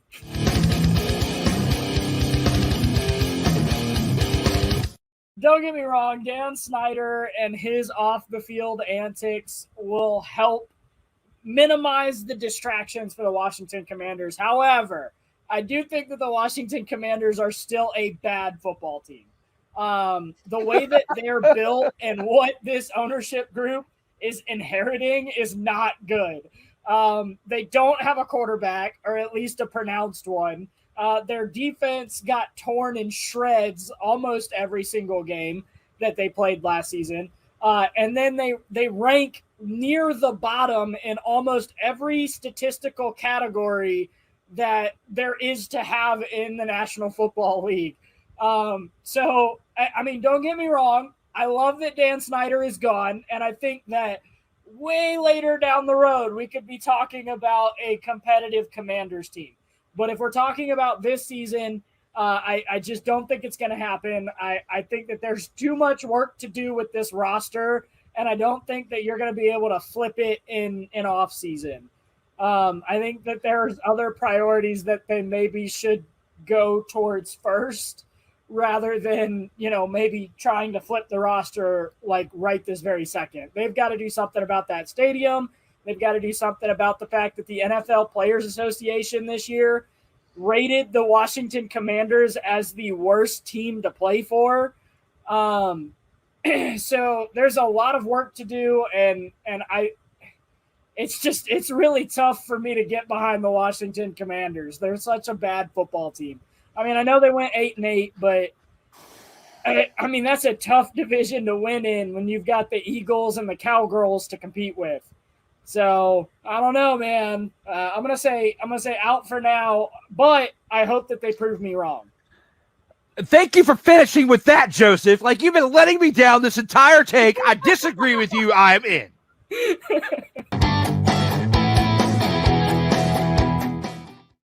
I even hesitated clicking the button. I was so upset at Joseph for a second. I had to hone what I was saying. Now he's coughing in the background. Sorry, Joseph.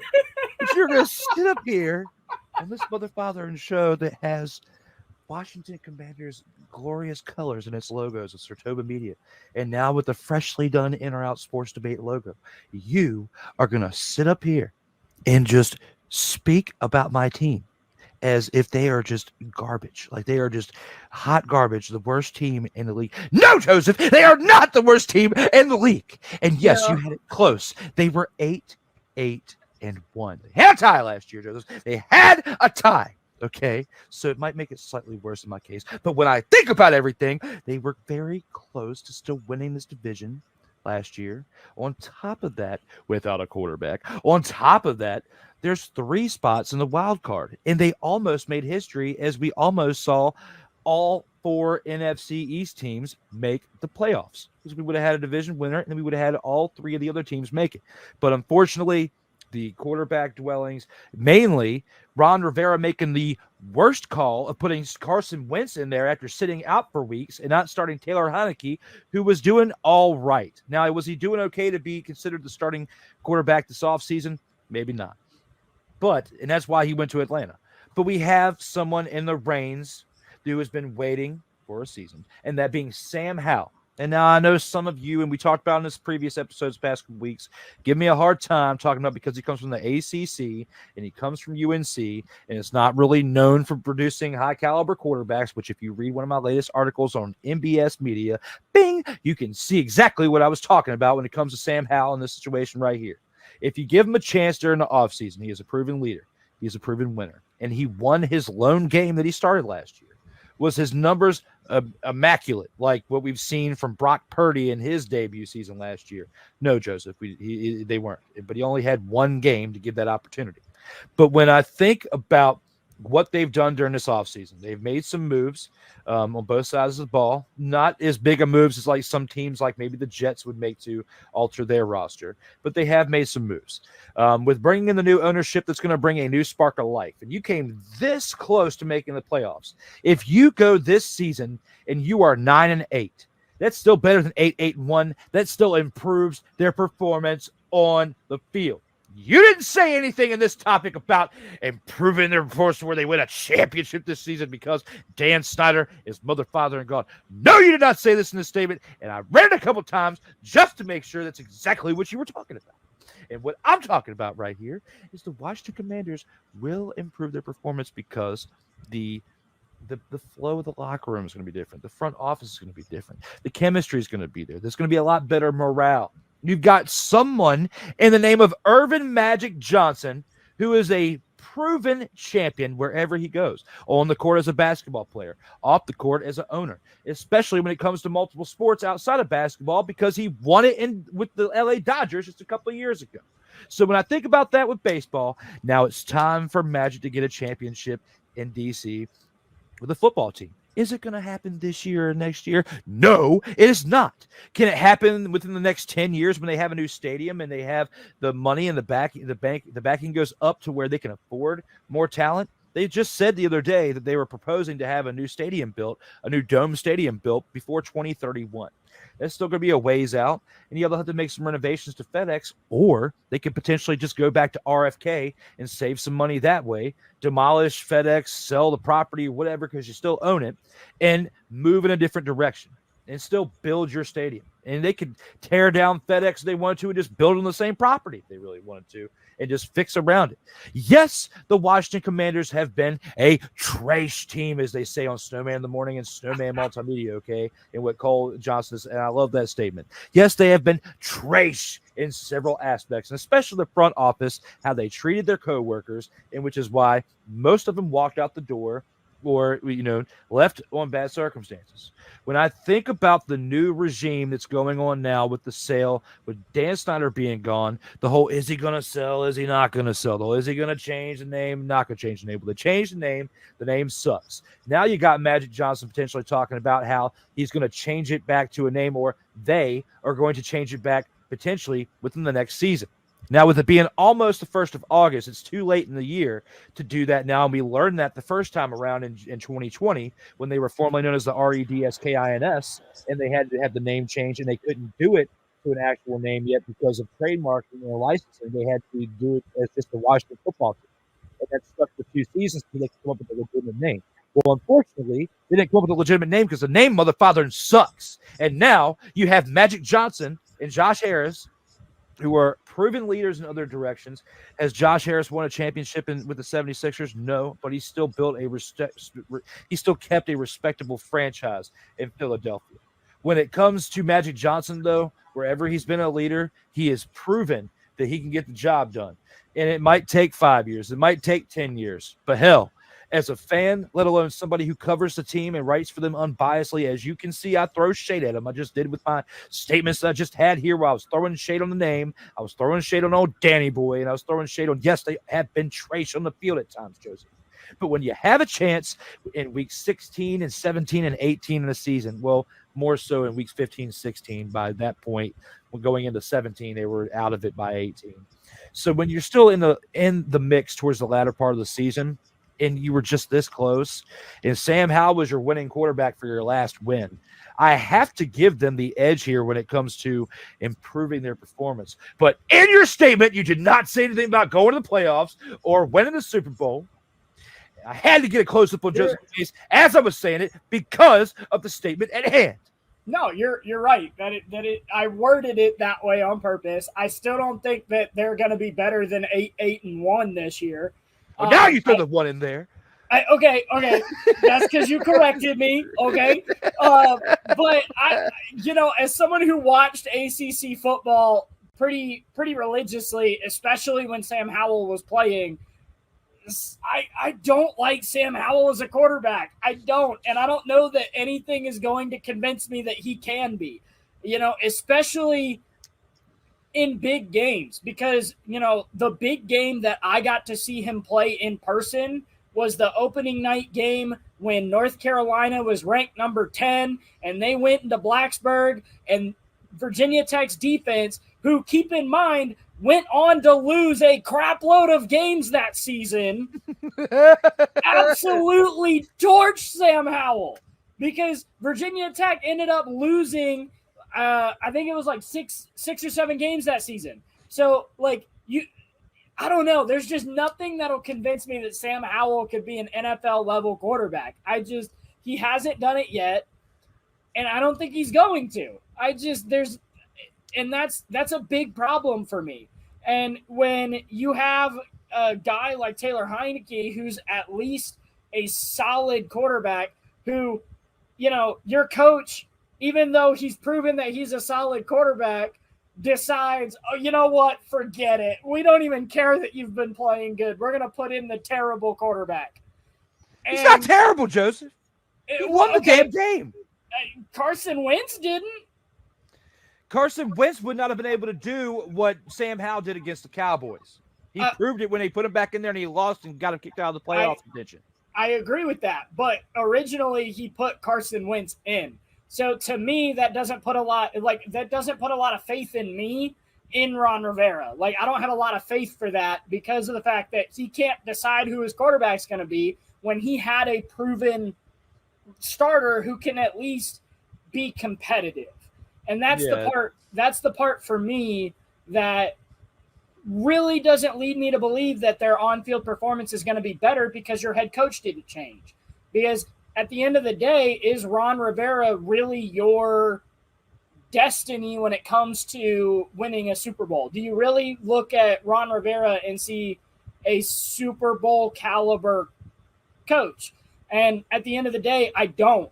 I think that they should maybe consider going in a different direction. But if you have that faith in Ron Rivera, then you've got to get him some players because he doesn't have any right now. I mean, look, they got Eric Bieniemy in there as the offensive coordinator. Who's to say that by the end of the season he doesn't step down, work in the front office, and then Eric Bieniemy steps up? Because those questions have been circling Riverboat Run for quite some time there, Joey. I mean, you do have a good point there. But usually the first season with a new owner, they're feeling it out. They want to see how their front office goes. And with the sale going on so late into the offseason, we only have less than a month pretty much before we actually start seeing live football on TV with the preseason and the season just underway. They're not going to be making any mass hirings or firings or anything as far as in these big time positions that affect the overall performance of the team. They got to pretty much evaluate what they have on paper. Just like, with Best Buy, taking a dump in some places. I know you're going to be careful with your wordage there because you're still there, but I'm not. And I'm just going to say, when it looks like in public, they're hitting the skids, and at some point in the next 5-10 years, they could potentially end up like Circuit City. And that's exactly what happened here. We have new ownership that's trying to save this franchise from being in a situation like the Oakland Athletics are, having to move to Las Vegas because they're on the verge of falling like completely into the hole of no return unless they do relocate, because they don't have any type of viewership and they're not producing on the field. So they got to at least change the venue, very similar to how the Raiders did in football. And now this could potentially save Washington from losing their team, because had Dan Snyder kept this team in Washington and ran it completely into the ground, then sold it or was forced to sell it, kind of like how Donald Sterling was in the NBA at that one point with the Clippers, then we could have seen this potential team that's been very storied in Washington since 1932, well, 1933, because they were in Boston for that first year. We could see this team being forced to move from a place that's been for a very long time, and a lot of fans would have been upset. Yeah, and honestly, like I'm excited to see what they do, especially when it comes to the stadium aspect of it. From a personal standpoint, I wouldn't mind if they moved it on this side of DC and brought it to Virginia. I think that would be really cool. But I really feel like there's a lot of work to do, and I don't think that this late into the offseason that they're going to be able to make enough strides as far as like on-field personnel to really make a difference in their on-field performance. But I mean, who knows? A couple years down the road, like you said, this is a group that has proven that they can win. And I really feel like, when it's all said and done, I mean, we could be talking about the Commanders being pretty competitive, but it's going to take a minute. So we'll see how this turns out, man. It's going to be interesting to see how things pan out. And we've got some comments here from certain individuals in this chat. And looks like Dietz and Ike, you've been here for the majority of the show. Thank you guys for commenting, because you've definitely been very active in the chat, and we appreciate it. Ike definitely likes you and being out on this topic right here. Tell him, Joseph, as he is a Go Cowboys fanatic, so him and Dietz are in the same boat when it comes to pulling for the Cowboys. Washington still sucks, Drew, and when it comes to your opinion, Ike, Ain't nobody care. Who cares? Ain't nobody care. comes to this,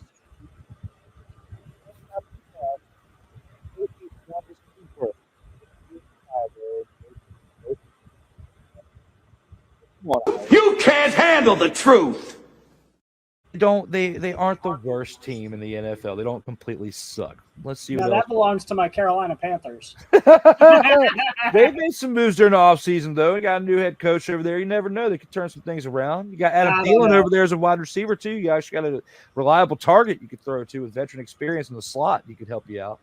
Yeah, I still have no faith. I have this really bad habit of falling in love with teams that are going to let me down. It's my toxic trait. I mean, we all have one at some point, depending on what it is. Will losing Dan Snyder help the offensive line block anyone? Their offensive line is offensive in every sense of the word. They are offensive. They are offensive in every sense of the word. Yes, Dietz, that has been, especially since Trent Williams left, that's been one of the biggest negatives about this team is that offensive line and keeping the quarterback upright. Especially when you look back even to 2012, like RG3's rookie season, where he had that dominant season. That was the last time that they worked semi-cohesively, and even at points throughout that season, they fell apart, which is why he got injured in the first place. So, they were nowhere near as bad as what they have been in recent years at that point, 11 years ago. But that offensive line has definitely needed some work. They did address it a little bit this offseason. There wasn't any huge big time names brought in there, but they did make some moves to address that offensive line. Only time will tell to see if this offensive line, their health status, and how they gel in a new offense. Because Eric Bieniemy is changing this offense up because he has full reign of the offense now. There's no question about it. The old coordinator and Turner is gone, and now we have Eric Bieniemy, who is a two-time Super Bowl winning champion. Now, Was he fully in control of the offense in Kansas City? No, because Andy Reid, the mastermind guru in the offensive play calling, was in charge of that there in Kansas City. However, Eric Bieniemy had a hand in it, and he was pretty much an understudy to one of the greatest play callers in the history of the NFL. So I like the chances this year, Joey. I know you're completely throwing shade at this team, but I really like the chances that they improve just a little bit. And again, Joseph, if they go 9-8, that's still better than 8-1. That's still an improvement. And I will say it's because Dan Snyder is out, Eric Bieniemy is in as the offensive coordinator, and we have better leadership at the top of the food chain. Now, I got to rebuttal that with a question. Uh-oh.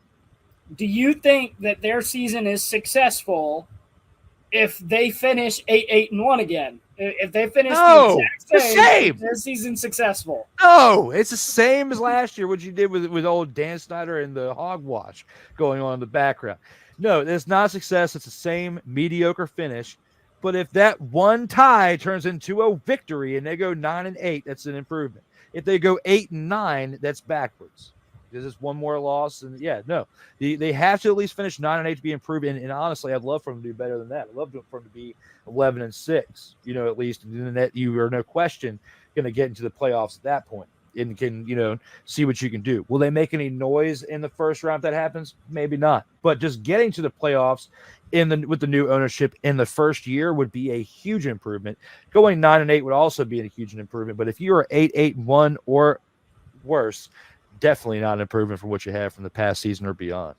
Yeah. So let's see what else we got. Riverboat Ronnie gets the shaft, says Ike doesn't give a fuck. And I don't think so. Hell to the no, to the no, no, no, no. Hell no, to the no.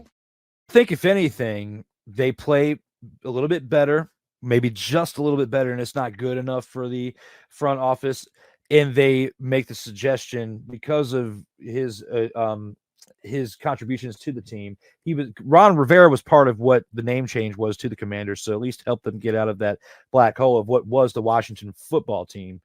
But when I think about all that and I put all that in perspective, I don't think Riverboat Ron gets the shaft. I gotta take that out of the equation right there when it comes to that. So, Riverboat Ronnie getting the shaft. I don't think so, Ike. That's not happening when it comes to that. Let's see what other comments we got here. Latina and Callie is here. What's up, Latina? You finally made it as we are in the final round of the show. There's still a little bit left. There's still a little bit of entertainment left as Joseph is back in the house as well. But we also have – you missed this last comment, Joseph. It says Riverboat Ronnie gets the shaft is when you had to dip out for a second. What do you think about that?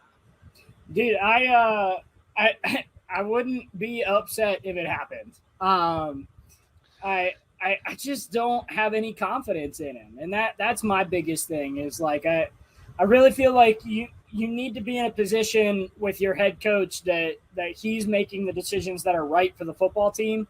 And clearly, last year he did not make the right decision when it came to Carson Wentz or Taylor Heineke. So the fact that this is a new season, he can start fresh. Maybe he proves us wrong. But it wouldn't shock me if Ron Rivera is not the head coach of the Commanders after this season. We'll see, Joseph. We'll see. Latina and Cali goes back with, I was super busy today taking my kids to guitar lessons and activities night. Well, that's awesome. Definitely good to get out of the house, not having to play too many video games, getting them out, doing stuff, and especially learn how to play guitar. As you see up in that corner right there, I have some experience plucking a guitar, too, back in my day. I'm semi-retired now, but this music that you hear in the background, in the intro and the outro, some of the stuff, I did play the bass in some of these songs that I've been playing throughout Sartoga Media. That I've been bringing back music. It's been in the archives the past 6 or 7 years, and I didn't play all of it. But I played some of it, had a little bit of a hand into it, and it's cool to be able to use some music that's homegrown talents through the audio recordings. And our next comment that we have is, let's be honest, Joseph, Eric Bieniemy is the head coach by week 6. That's a pretty bold prediction. What do you think about that? That is a bold prediction. I don't know that it'll happen that quick. I don't even know if Eric Bieniemy is the right choice. I mean, Drew makes some very awesome and valid points about Eric Bieniemy, but I don't know. he has like almost no head coaching experience, and that worries me too.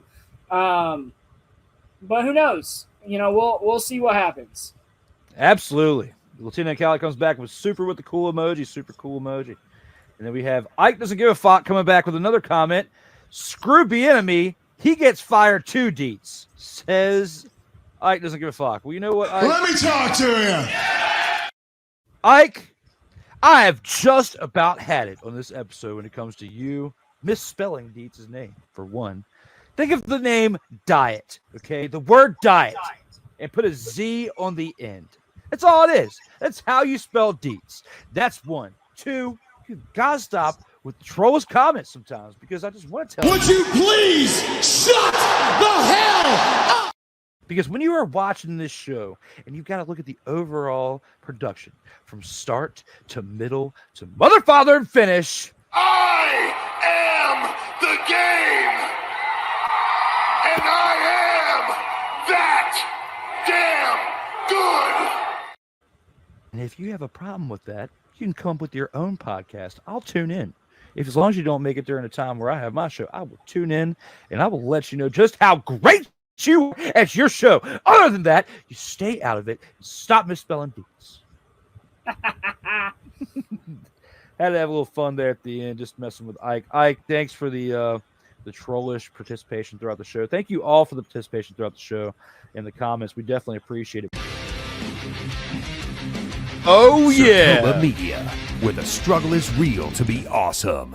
So what do you guys think when it comes to that highlight from episode 97 as we celebrate the best of episode?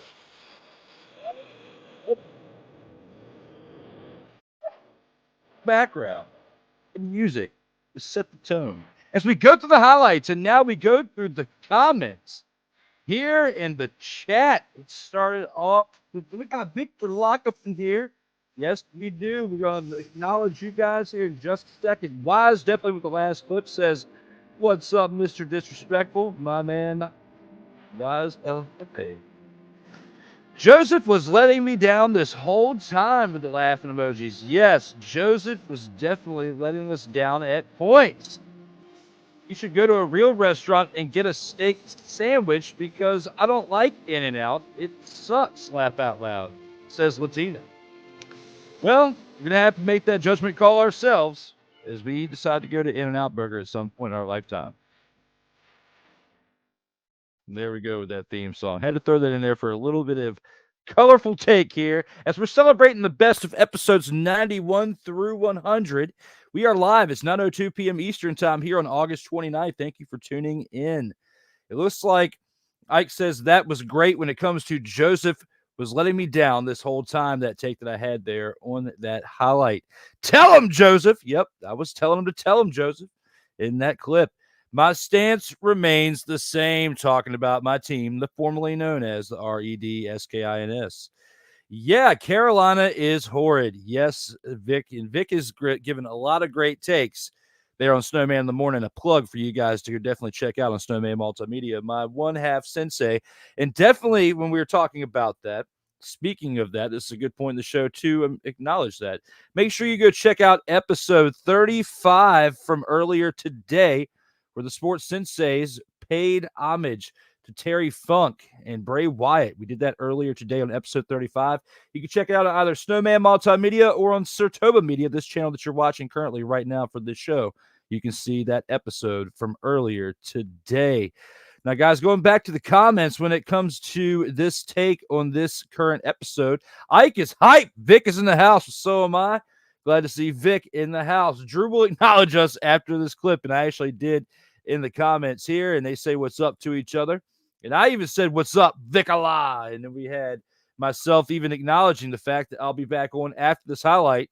And yes, we are live. Deets even has another comment in there. But before we'll get to that, even Ike said to his comment response to me saying we are live. Fuck yeah. Okay, Deets is now in the house. Says they have to rebuild the O-line and the secondary. Very true. But the question is about the ownership. The difference between baseball and basketball is the front office can't outspend everyone in football. Very, very, very true. I definitely acknowledge that. When it comes to Dietz' statement right here, I have to give him a little bit of this. Acknowledge me. That was a great comment. Very, very true. And so, I mean, I guess you could say because his comment came after that, we can acknowledge it for that too. He gave a fuck yeah to both of us. We'll just say that. He says, I still stand by Riverboat Ronnie getting the axe. Come on. Hell to the no, to the no, no, no, no. Hell no, to the no. Mother, Father, and Season hasn't even started yet. So for that, I give you a little bit of Charles Barkley. That's terrible. Because you can't handle the truth. When it comes to this topic right here, we got to say this too. Ain't nobody care. Who cares? Ain't nobody care. Get together there, Ike. When it comes to Dietz, he also says Magic's group in baseball brought in Mookie Betts because they outpaid everyone. In basketball, they brought in free agents and in Anthony Davis. In the salary cap league, you can't do that. Very, very true. The one thing I will say about Magic Johnson, though, is he has brought a culture to wherever he's been. He has brought a culture that's a winning culture. When it comes to him playing basketball and being a leader, championships, the WNBA championship, even soccer championship, baseball, part of the Dodgers championship. I like the odds. Of course, you got to learn to adapt to the business style of the game. The business style of the game is different in football than it is in, per se, baseball or basketball or hell, even soccer. So when you put it all in perspective, they got a lot to learn as being new owners here in the NFL. Vic even says, I don't see that happening yet. Bieniemy will need to prove himself with this bunch before we give him that title. I definitely, that's why I can't straight give it to Eric Bieniemy yet, and I can't just straight push Ron Rivera out. Yeah, did he make some questionable calls last year? Yes. But everybody makes bad calls at some point, and they learn from them. If he learns from it, which in some cases, he does make some comments to the media where he's talking about how he really didn't know much about Sam Howell, and it took pretty much Taylor Heineke giving him that opportunity to start that final game of the season last year against the Cowboys when they were already mathematically eliminated from the playoffs just because he believed in Sam Howell and been paying attention to him. Riverboat Ron hadn't. So in that case, too, you could argue that against him as well, but I feel like he gets one more chance. If he starts this season off fresh and they do a great job and everybody as a unit is clicking on all cylinders, then you got to keep him around. But Eric Bieniemy still got to prove himself because he has a little bit more of a role within this Washington Commanders team than he had with the Kansas City Chiefs. Not by much more, but he has a little bit more of a role within it. So I have to give it to Eric Bieniemy's status of how they pull it out this year, as it means more for him than it does Riverboat Ron. They're kind of technically both on the hot seat, in my opinion. So Dietz, with the last comment before we go to episode 98's highlight, they didn't bring Eric sleeping with Bieniemy in just to fire him. They brought him there to make him the future. That is true. That's another very true statement. And they like Riverboat Ron. So my thought is they won't necessarily fire him. They might promote him to a president role or something within the front office, and he just steps down from being a head coach and they give it to Eric Bieniemy. I think it could happen in a similar way like that. I just have a feeling that that's how it's going to pan out. I feel like they're going to have a pretty successful season, maybe be a wild card team, and then or just barely out of it with a winning record, maybe go 9-8 or something like that. But with that being said, we'll have to see how things pan out for the team this year, and we'll talk about this more towards the midway point of the season rather than right now. We got to wait for the start of the year to happen to see how things start first before we get really too far ahead of ourselves at this point. So, guys, thank you for the comments. Thank you for keeping them coming. That was the most recent one here at about 9 o'clock, and that was about 8 minutes ago. So we have gone through now episodes 91 through 97. Let's keep this going into episode 98 when we talk about Justin Herbert and his contract. Rob Johnson returns. The legend of man, myth, and legend returns, and we talk about this in episode 98. About Justin Herbert. Did he deserve his contract extension? Let us know here in the comments. did not deserve his new contract. Rob, how do you feel about this one in hand? Are you in or are you out on this one? On if he deserved his new contract, I am in.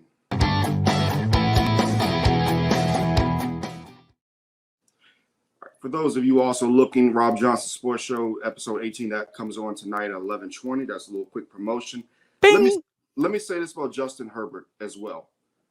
Justin Herbert is the quarterback of the future. He is a quarterback that the Chargers need in their building. Drew, I think that a lot of people don't really understand that you've got the Rams and you got the Chargers. The difference between those two teams, in my opinion, is light years, because you have a Chargers team who has a lease. A lot of people don't know this. They have a lease on their at the stadium, at the new stadium in Inglewood from 2020 to 2040, meaning they can't leave, meaning they need an attraction. So even though Justin Herbert, over the years, he has 14,089 yards, 94 touchdowns, and 35 interceptions, he doesn't have that great of a win-loss record. I believe it's only like 4 games that separates his wins and losses, even though he's over 500. The bottom line is, Drew, the reason that he deserves this contract is for one reason. 2 reasons, actually. Next year, the Chargers are going to be $50 million over the cap. They got the Kansas City Chiefs. Patrick Mahomes is going to be there for the next 13 years. Yep. You got to sell tickets in the NFL. You got to be able to sell a fan base. And how are you going to sell to a fan base when you don't have a quarterback?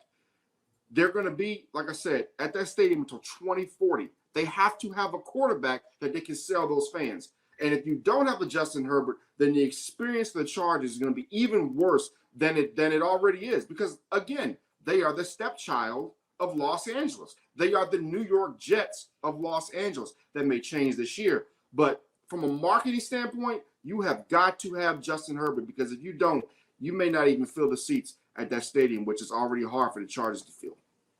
For the first time in this episode, let's get ready to rumble! AKA, I diss a mother, father, and agree. I am out.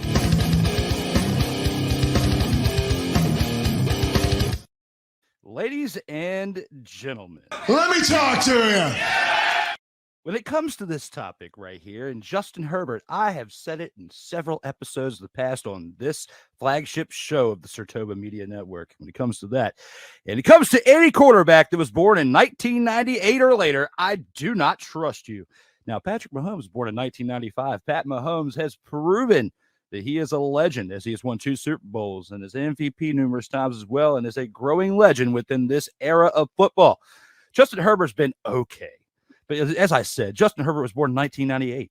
And when it comes to quarterbacks 1998 or later, they haven't really done much to prove to me that they are worthy of being an elite quarterback in the NFL. When it comes to Justin Herbert this past season, gets to the playoffs. Good job, buddy. You did a great job by getting to the playoffs. But you lost in the wild card game to a team that just had Urban Meyer as their mother, father, and coach not long before that. And it took one change at the coaching position with Doug Peterson to come in and make the Jaguars relevant again. And you saw what happened with them this year. They were not a team to be taken lightly, but the team with the Chargers can be taken lightly because their past has proven that they have not been an elite franchise that is worthy of winning Super Bowl championships. I don't believe he deserved that short little contract with all that money, because he gets to the game and loses, and in the fashion that he did. I just don't have the faith in Justin Herbert. I feel like there's better talent out there that you can get that, might be born after 1998, but still wouldn't have as big of a price tag as Justin Herbert has. Here's the problem.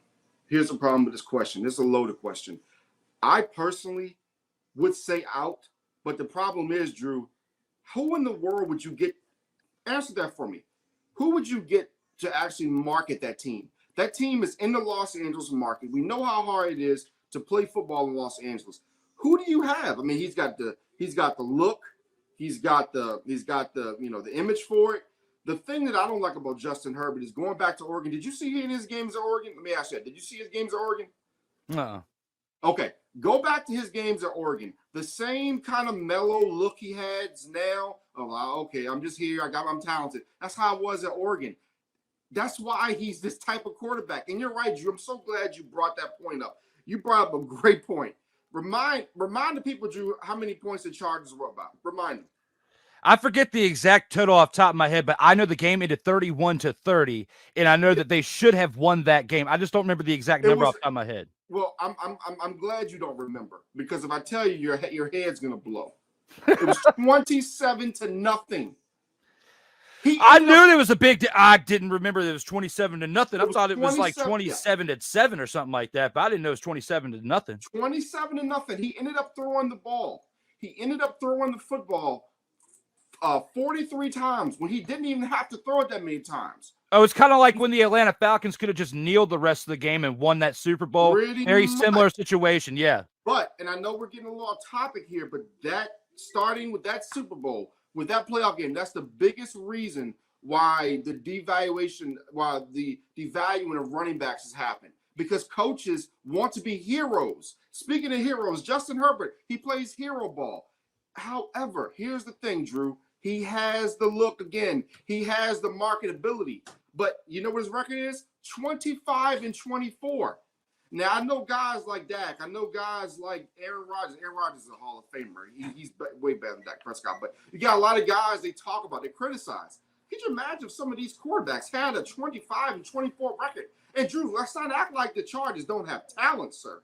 Let's not act like the Chargers had not won. Let's act like the Chargers had not won that playoff game, that they're not going far in the playoffs last year. So, like I said, this is a loaded question. But going towards the markability, I say I'm in. But I'm telling you, I was really close to saying out. I think the Chargers, again, are in for a rude awakening. And remember that number I gave you. Next year, $50 million. They are over the cap.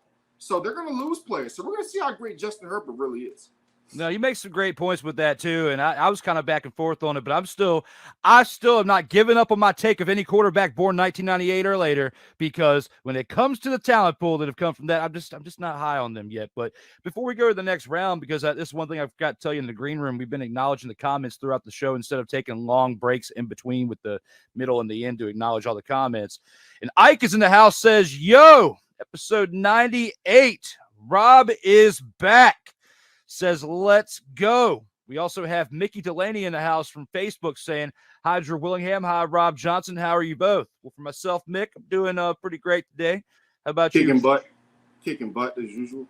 Yeah. Hey, just kicking butt as usual. Trying to be the best that I can be, and except I'm not in the Army, thank God. Or the reserve. I got flat feet, I can't do that. Ricky says the Chargers, they're the Clippers of the NBA. That's a really good point. What do you think about that, Rob? You know, that's a good point. That is a really, really good point. But you know, I can't even give him that much credit. Because at least the Clippers draw in Los Angeles. I mean, when is the last time you saw somebody in LA saying, "Hey, I want to go see the Chargers today"? I have never in my lifetime heard anybody get pumped to go watch a Chargers game, or, well, not to that back. When LT was playing, there was some noise going to go watch Charger games, okay? Because LT was special, or at least in our era. Let's be honest about that, though. All that kind of went away when they were 14-2 and lost to the Patriots, right? Like, this is some painful stuff. You're a Chargers fan. Put some earmuffs on. Lost to the Patriots. They fired Marty Schottenheimer just like the Commanders fired him after the first season.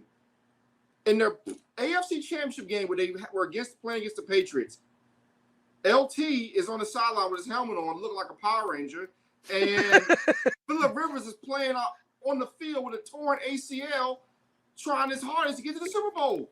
So, yeah, I mean, I'll say that. I'll say this. Oh, no. I'll change that, Rick. At least the Chargers have been to a Super Bowl. When was the last NBA Finals the Clippers have been to? So I can't really give them that. You really can't. Latina and Cali says, "I've been waiting and I'm 14 minutes late." It's all good, Latina and Cali. We appreciate you showing up here on the show and being here in the comments. Sertoba Media, where the struggle is real to be awesome. So what do you guys think about that highlight there for episode 98 when it comes to Justin Herbert and his contract and what we had to say between Rob Johnson and myself? It was a great time for Rob to come back for one more time before we hit 100 episodes. And, if it wasn't for Rob, we wouldn't have the first 10, with first 11. He was part of the first 11.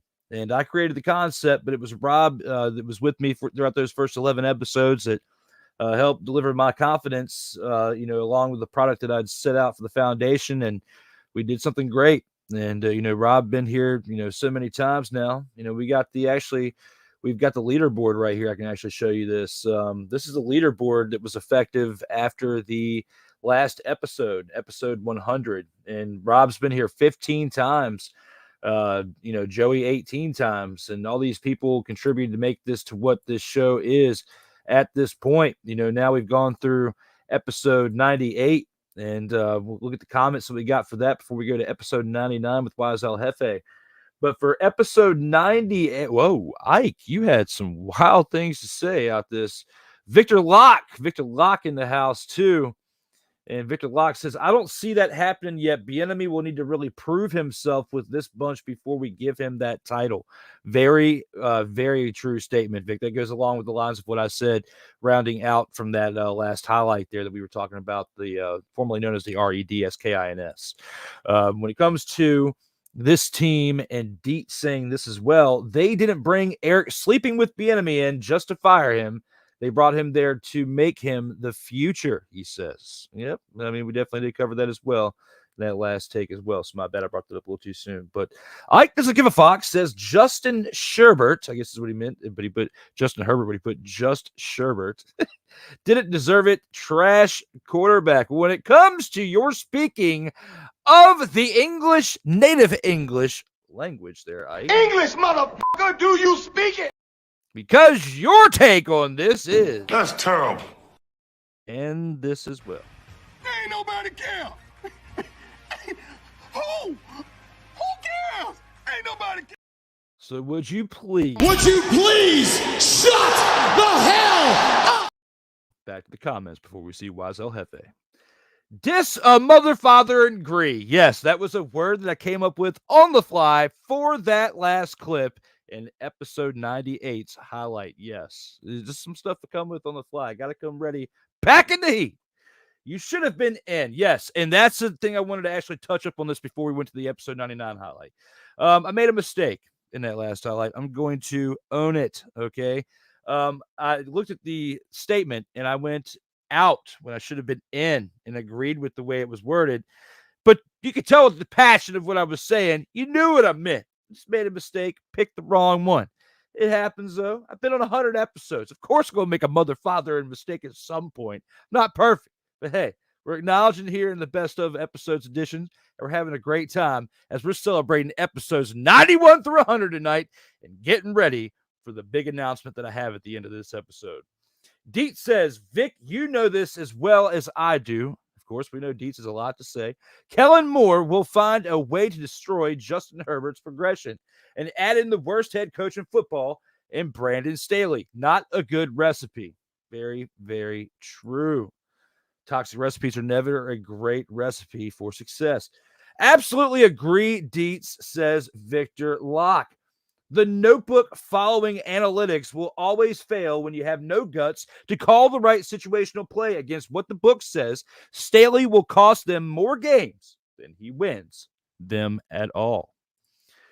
When Phillip Rivers threw an interception to Troy Brown, a wide receiver playing corner, that changed the Chargers forever.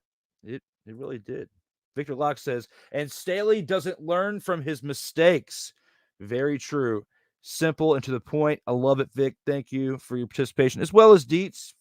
They are long-winded answers, but hey, they are great, and they are here for your factual base. We're going to take this to episode 99 with Wise El Jefe for probably, this may be my favorite, besides the talking about Elon Musk and the Mark Zuckerberg fight, the potential fight there.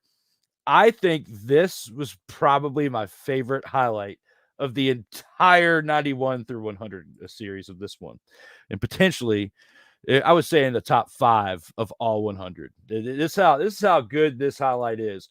With me and my man, Wise El Jefe of the Stuck in My Mind podcast.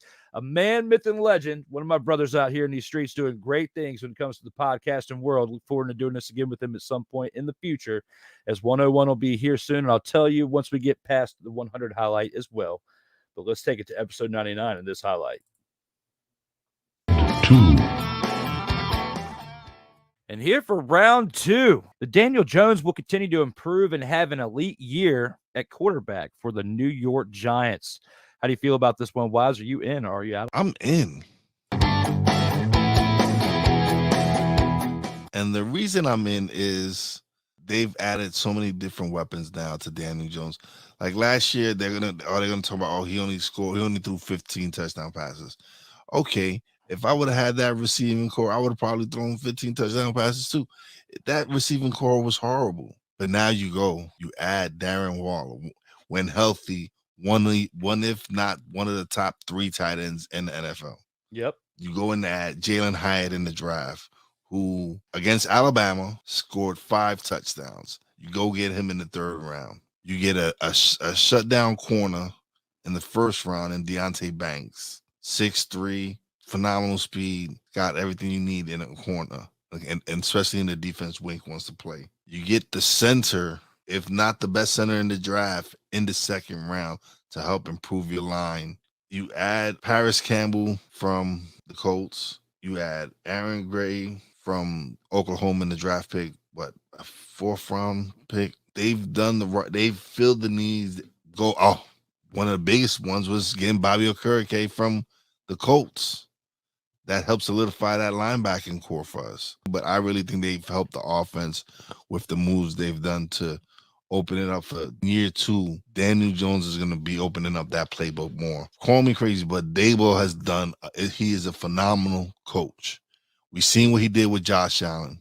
I'm not saying Daniel Jones is Josh Allen, but Daniel Jones is talented. He has the arm. He had 770 something rushing yards, 7 rushing TDs. He had a pretty good year, man. And now with some weapons by his side, I really think he's going to be able to do what he's fully capable of. Well, Wise, for the first time on this episode, I disagree. I'm out. No, it's coming. It's coming. Before I break down my predictions for what's going to happen within the first half of the season, I got to at least bring it up his numbers over the past 4 seasons as he's played in the NFL. Now, when this past year, he did okay, like you said. He had 3,205 yards, 15 passing touchdowns, and 5 interceptions, which means he protected the ball. He's gotten a little bit better at protecting the ball. He threw 5 interceptions, the fewest of his career, okay? Previous year, he was 10-7, okay? So he only had 3 more touchdowns than interceptions. The year before that, 11-10. Holy shnikes, was terrible. But you look at his first year that he played, 2019. 3,000 passing yards with a scrub wide receiving core, just like last year, as you had mentioned. 24 touchdowns, 12 interceptions, had an 87 passer rating. Now, this past season, he did have a 92.5 passer rating. But like you said, if Darren Waller can stay healthy, I'm projecting that the freaking Giants, through the first 8 games of the season, will be 1-7. They will be 1-7. And I'm going to lay out those games right now, Wise. I'm going to lay them out for you. First game of the season, Cowboys at Giants. That game, they're going to win. They're going to win that game at home. They're going to beat the Cowboys at home. The second game of the season, they're going to travel to Arizona and play the Cardinals. They're going to lose.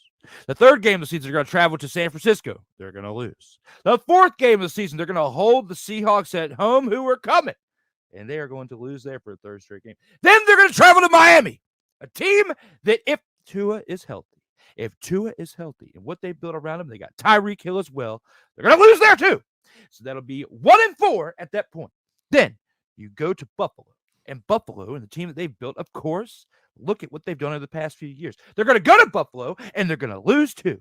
Then they're going to come back on home to a team they're going to host A team that barely has a name. And that team is the Commies. But you look at what they got in their ownership. You look at what they got, and we're going to talk about them in the final round. You look at what they got in the ownership. They got a proven NBA champion. They got a proven champion in Major League Baseball. They got a proven champion in other sports that he's been an owner in. And they're going to beat the Giants there, too, in the Meadowlands. They're going to beat them. They're going to beat them. And then in the same house that they share with the team they're going to play the following week, it's going to be the Jets and the Giants. And Aaron Rodgers is going to smoke some ayahuasca and show up, and he's going to beat the brakes off of Daniel Jones. He's going to embarrass him. They're going to lose again. Then on top of that, you play the Raiders. That game is where you're going to lose. You're going to snap the streak, and you will be 2-7 at that point in the season through 9 games. The Giants will suck this year. The coach will have a sophomore slump as a coach, and that is what I'm talking about. That is my point. Daniel Jones is going to suck. Oh, man. I want some of what you smoke, my man. Because none of that has happened. None of that. Like, you are really disrespecting my team, man. Like, you really 1-7? Seriously? Yes. That's not happening. 1-7 is happening. We're much better than what people are going to give us credit for. And you're going to start putting some respect on the Giants' name this season. They're going to be better than 1-7. They're going to go and beat some people that you mentioned that, okay, yeah, 49ers got a great defense. Who's quarterbacking again? Brock Purdy. Who? He might. Who? Snowman could be, Brock Purdy. Listen, this is year 2. He has shown me again he can do it in year 2. He hasn't, like you said, Daniel Jones had a great year his rookie year. Had a pretty good, solid season. And yeah, they have a great, right now, Nick Bosa's not there right now, holding out. They ain't paying him his money. There's a lot of circumstance, man. I can't believe you really think Washington are coming to the MetLife and win. Hey, okay, so it's Sam Howell. The 49ers. Sam Howell. Sam Howell's coming. He's coming. Okay, whatever. Just like Dion said, he's coming. When it comes to the 49ers, maybe the Giants win there, and they'll be 2-6. No, we're gonna be more than 2-6. You'll see. We'll see. Sertoba Media, where the struggle is real to be awesome. So what do you guys think of that take right there with the 1-7 prediction for Daniel Jones and the New York Giants? We got some comments here to go over on this topic right here. And it looks like Deet starts us off with, if Daniel Jones has to be elite, the Giants are in trouble. If he can be the caretaker and run the offense through Saquon, the Giants will be fine. It's a pretty solid take there. Still won't be enough of a solid take to keep them from going 1-7, the way that my prediction originally pans out.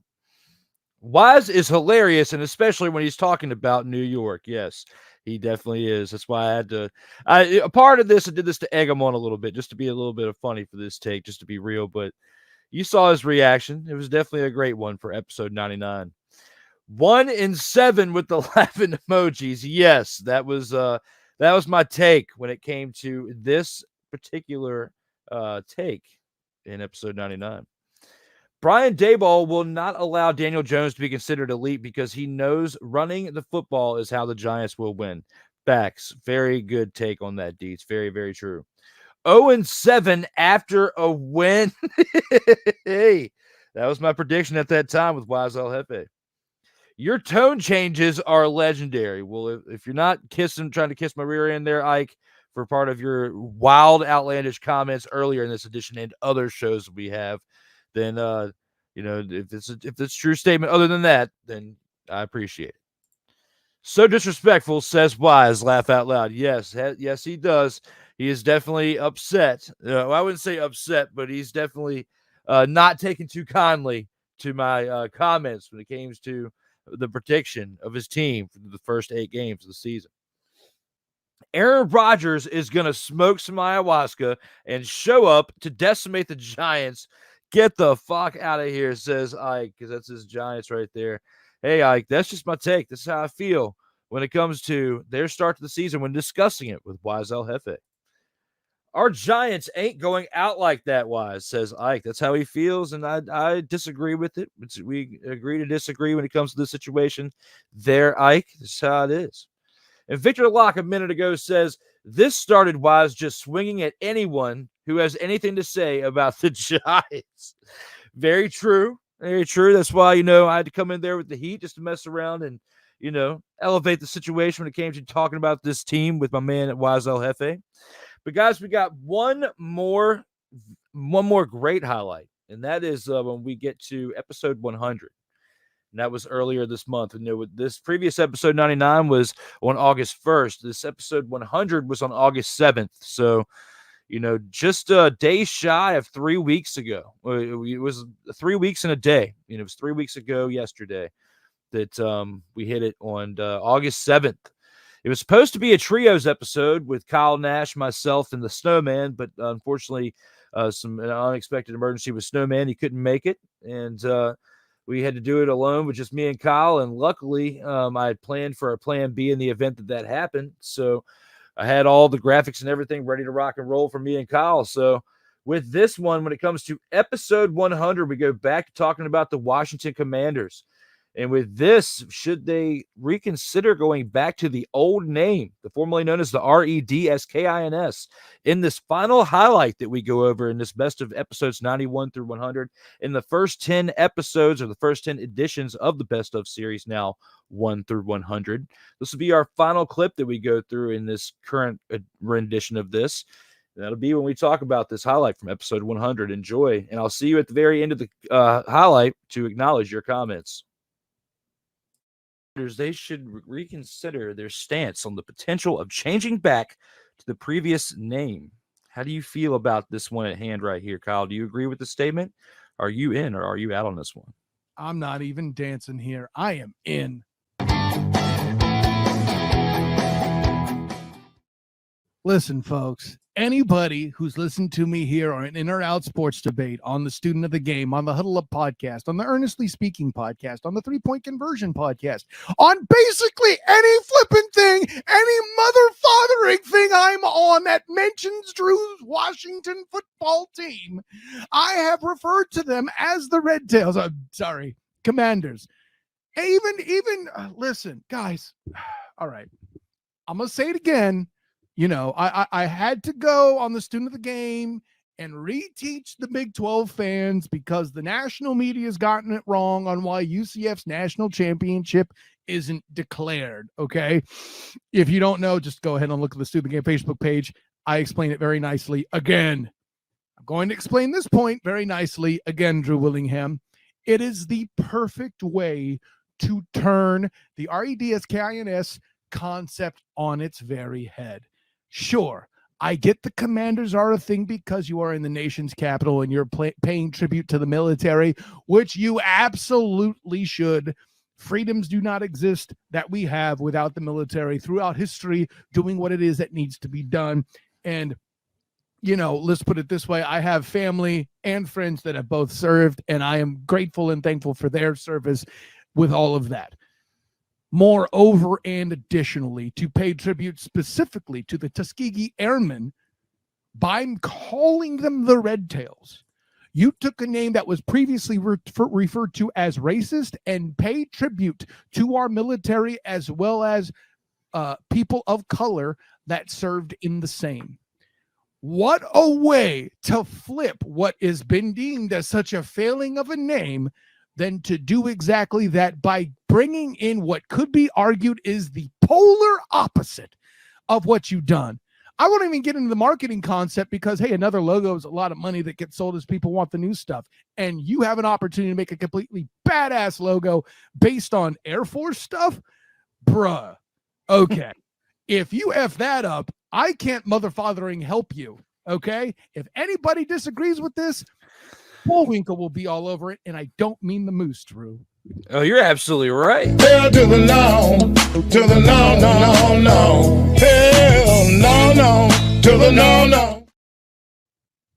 And Kyle brings up some very valid points with that. And based on the lineage of the team, based on the history of what it accomplished with 3 Super Bowl championships, based on my left arm, okay, when I put all that in perspective, I agree with Kyle. I'm in. All right, let me stop being subtle now. Let me talk to you. Let's talk about this team right here. Let's talk about what's behind me. Okay. Let me just bring this down off of the shelf. Okay. Everything's okay back there. But right now we have a license plate. You see what's on there beside the nickname? You have the motherfathering REDSKINS, what I like to call them. But you know what? For this episode, because I need to change back to it, and because it is part of my DNA, I'm going to call them the Redskins, because Snowman would be happy. And if Snowman was actually here, he would be saying far worse than what I'm about to say. This name, there was nothing wrong with this overall generational name, which everybody had learned to grow and accept over time, because it is not like it's a derogatory term being said out here in the streets. Nobody says it. It is honoring the lineage of the Native Americans and what they've been through, and it had been explained in several different ways in the media press. But because of politics, as far as I'm going to go with this, because of politics and the way things happened during the pandemic, everything happened the way it did. Plus, they wanted another way to get Dan Snyder out of there. They figured if they can force him to change the name, they could force him out of the ownership, which that was, if he sold the team back when all that was going on, I guarantee you we might not have even lost the name of the team at that point. It was more so to get him out of the office, of the front office as the owner, profiting off of a team that he was running into a ground. Now he is gone.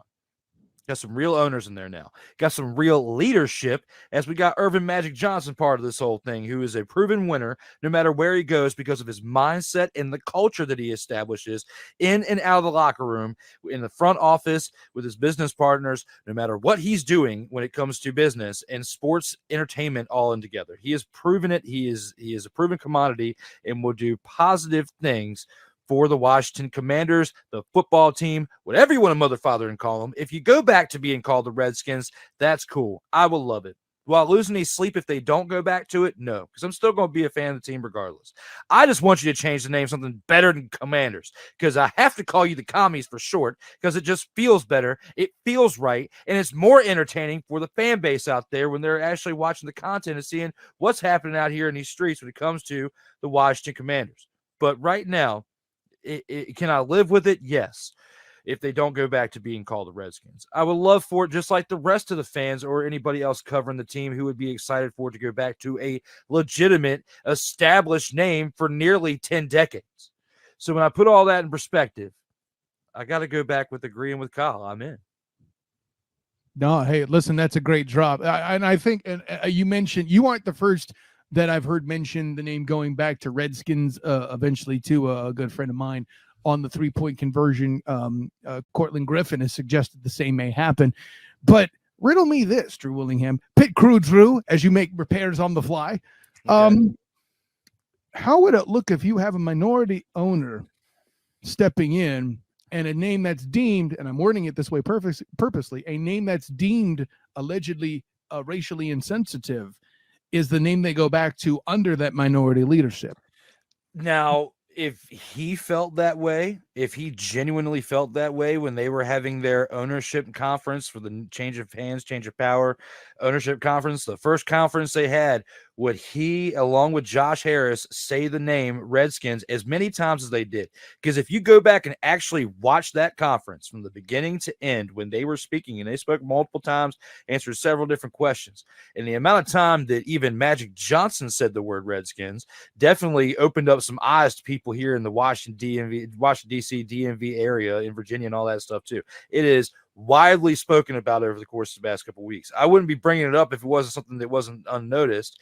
You know, it's not like it's just me, one person out here saying, I hope it goes back to the old name.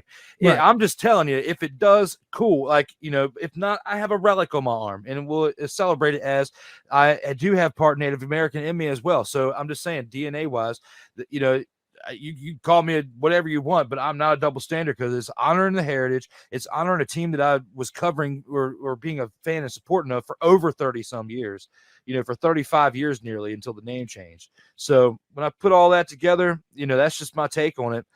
Will this kind of catch fire, and will we actually see it go back to the old name? I have my doubts, but I'm just saying that I wouldn't be surprised if we do see that happen.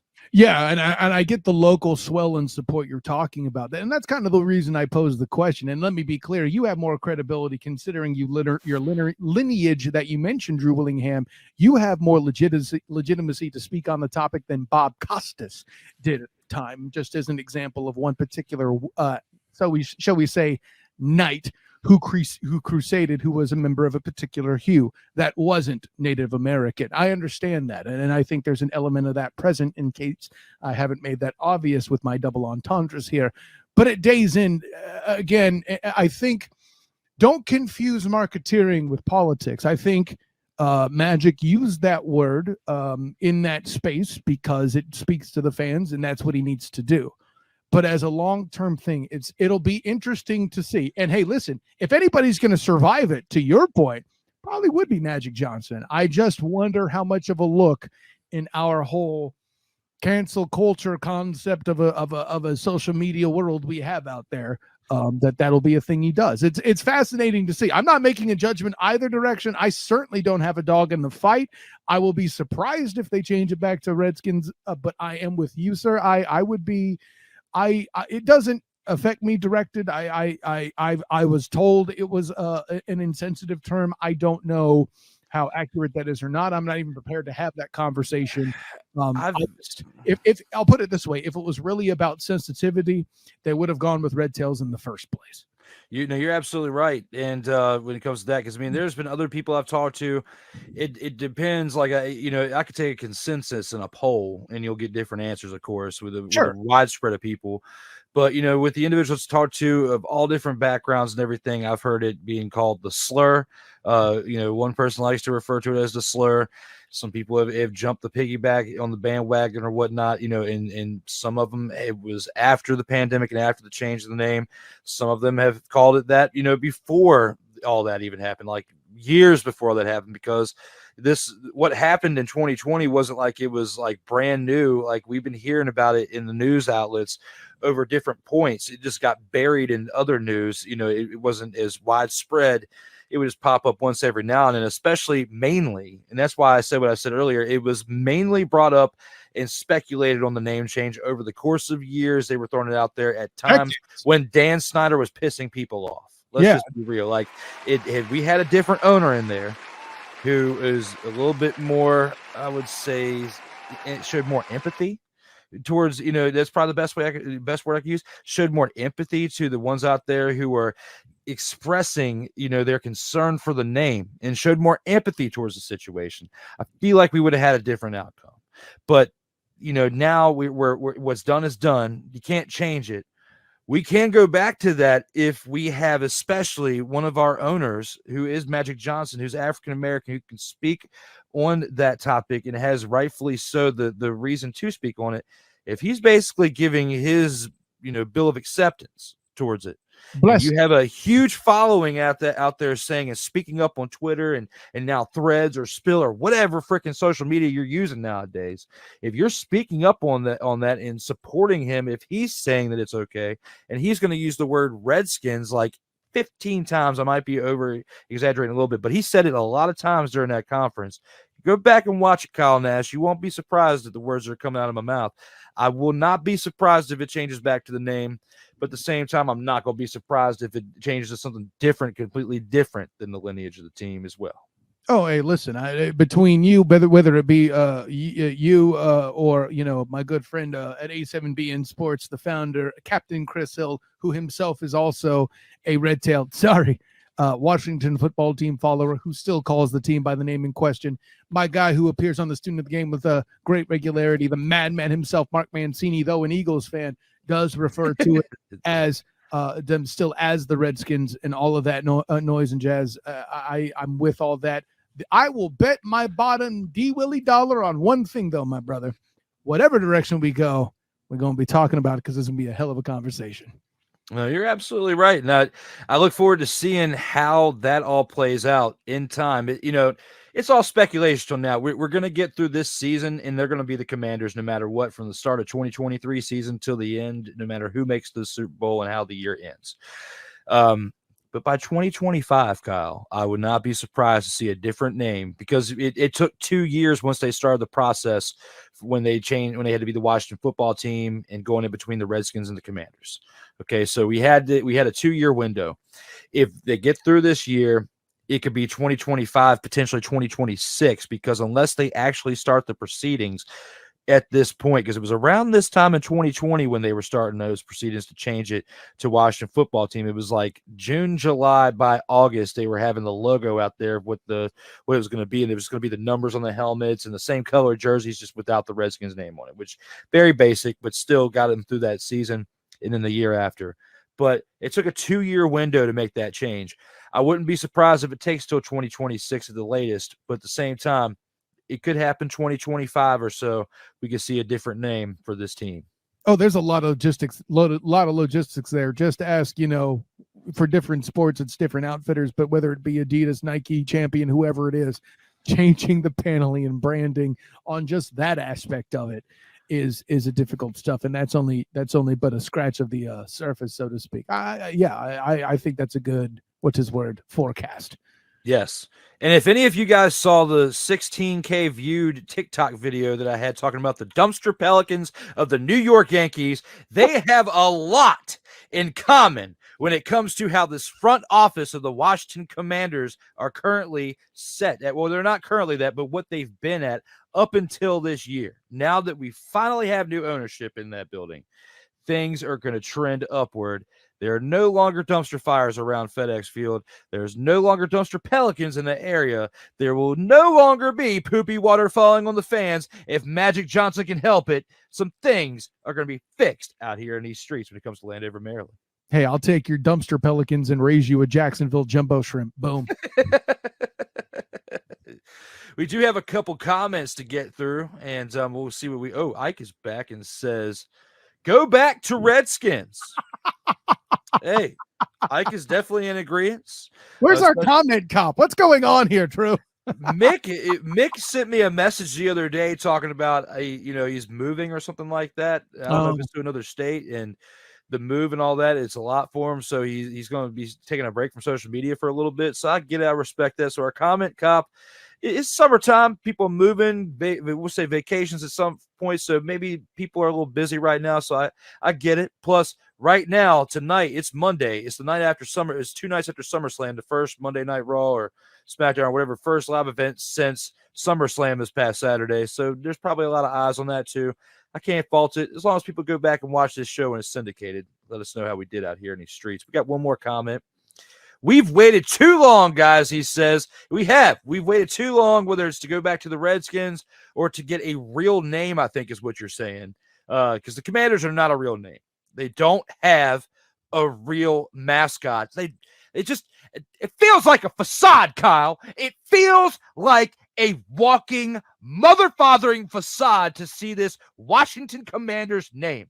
Give us a real mother-father name. Give us some real mother-fathering hope. And we started that with the new ownership.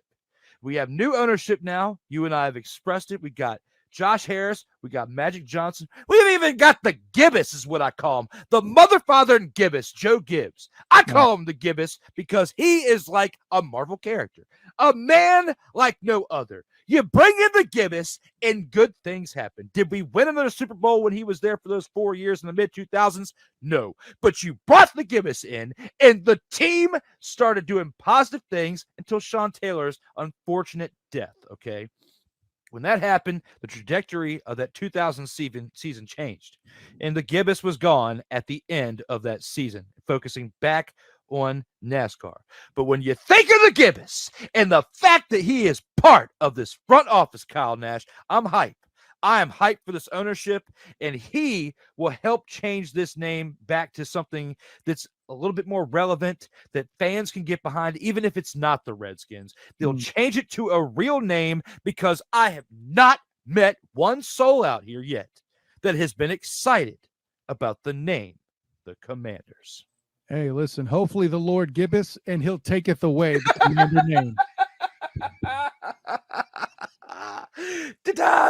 Yeah, that was perfect. I need to get that sound effect in here for when Kyle Nash drops, because Kyle Nash is the best. Whenever I serve something up, it is like doubles tennis. Like I'm serving it up, and Kyle Nash is spiking it on through, and at times vice versa. Kyle Nash and I out here in these streets on episode 100. Thank you guys for these great comments. Sertoba Media, where the struggle is real to be awesome. All right, guys. So what do you think?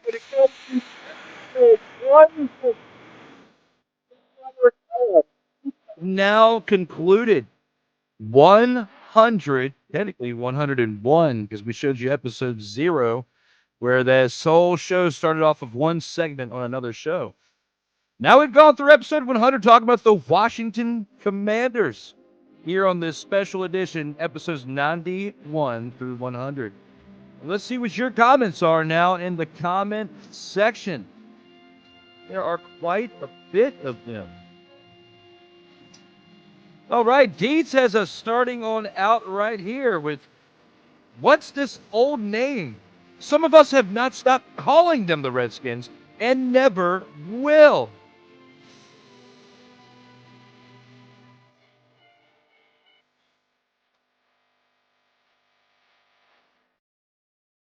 Shout out to Matlock. All right. Hey, unfortunately, we've had to stop calling them the name. It is, architecturally referred to as the slur by Cole Johnson for a reason, because it offends others. And, even though my bloodline is still part of that lineage of that name and the characteristics of the Native Americans, I still have to give them this when, we have this widespread discussion about it affecting other people. When or if it goes back to the name, to the previous name, then I can go back to referring them to that. But other than that, until then, you got to be politically correct out here and refer to them as mainly the formerly known as the REDSKINS. And that's just my take when it comes to this in this team, this current time. Ellis Pollard, my man, professional wrestler and current heavyweight champion of his promotion, my man known as Salvation. Shout out to my man Ellis Pollard, as I will give this clip and cut this clip out to give you a shout out for becoming the champ. And it will have a picture of you as the champion.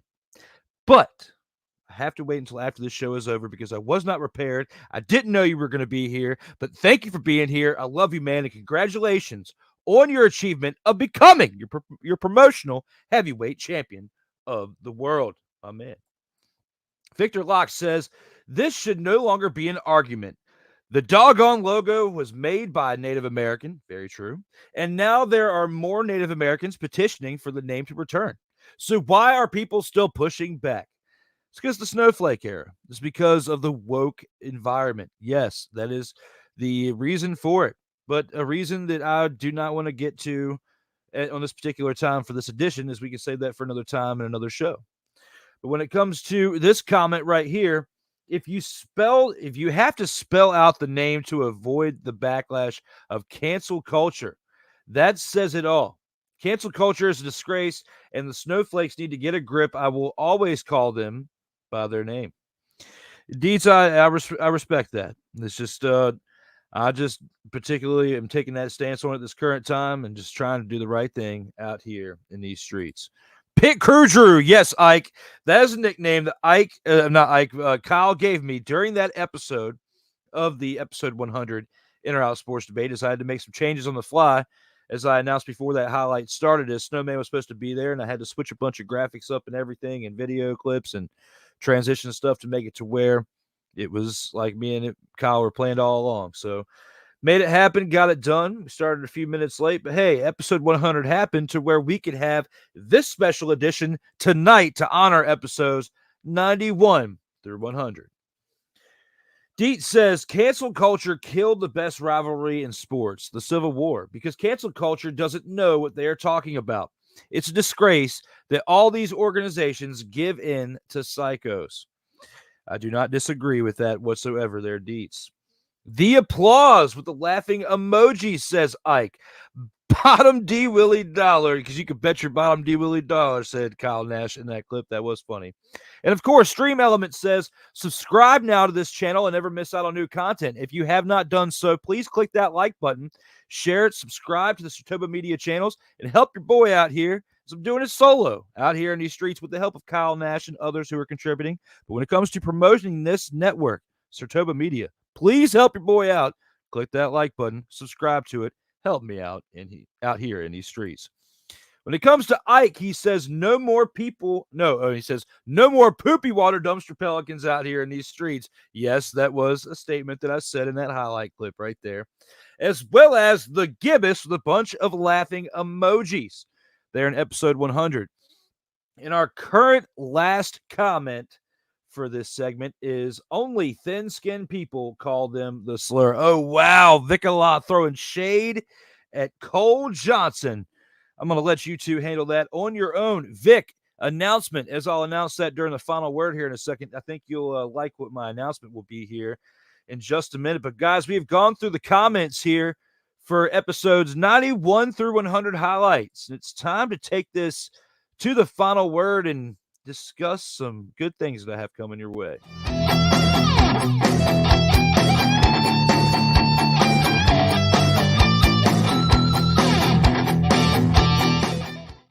And here with the final word, we've gone through 100 episodes worth of highlights in the past 2 weeks, actually.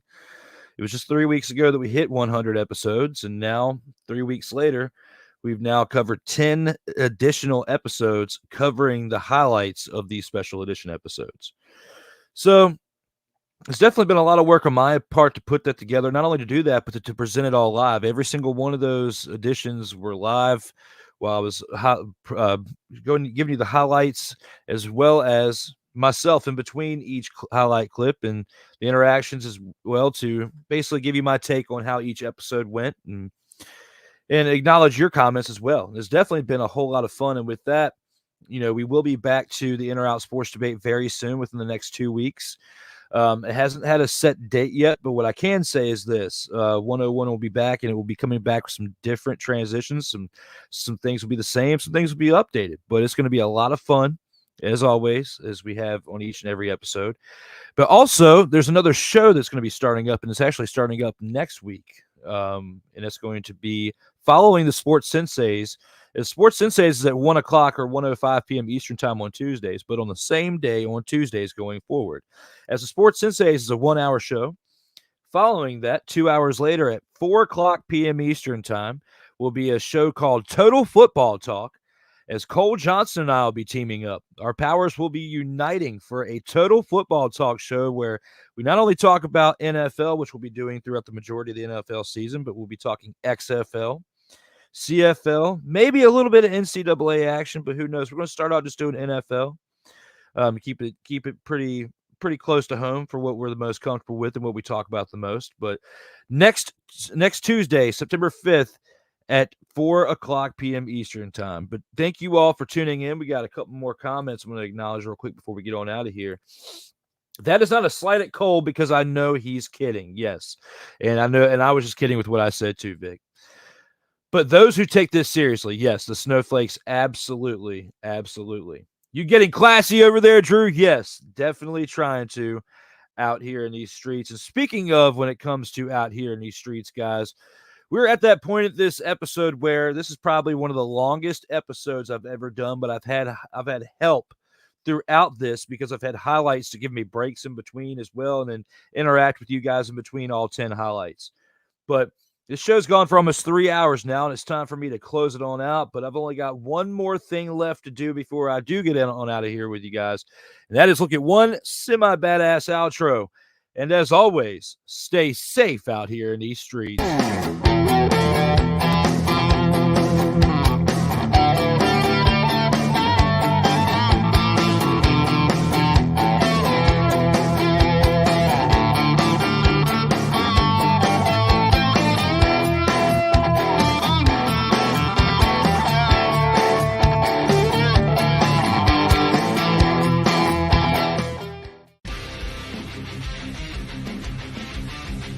Sertoba Media. where the struggle is real to be awesome.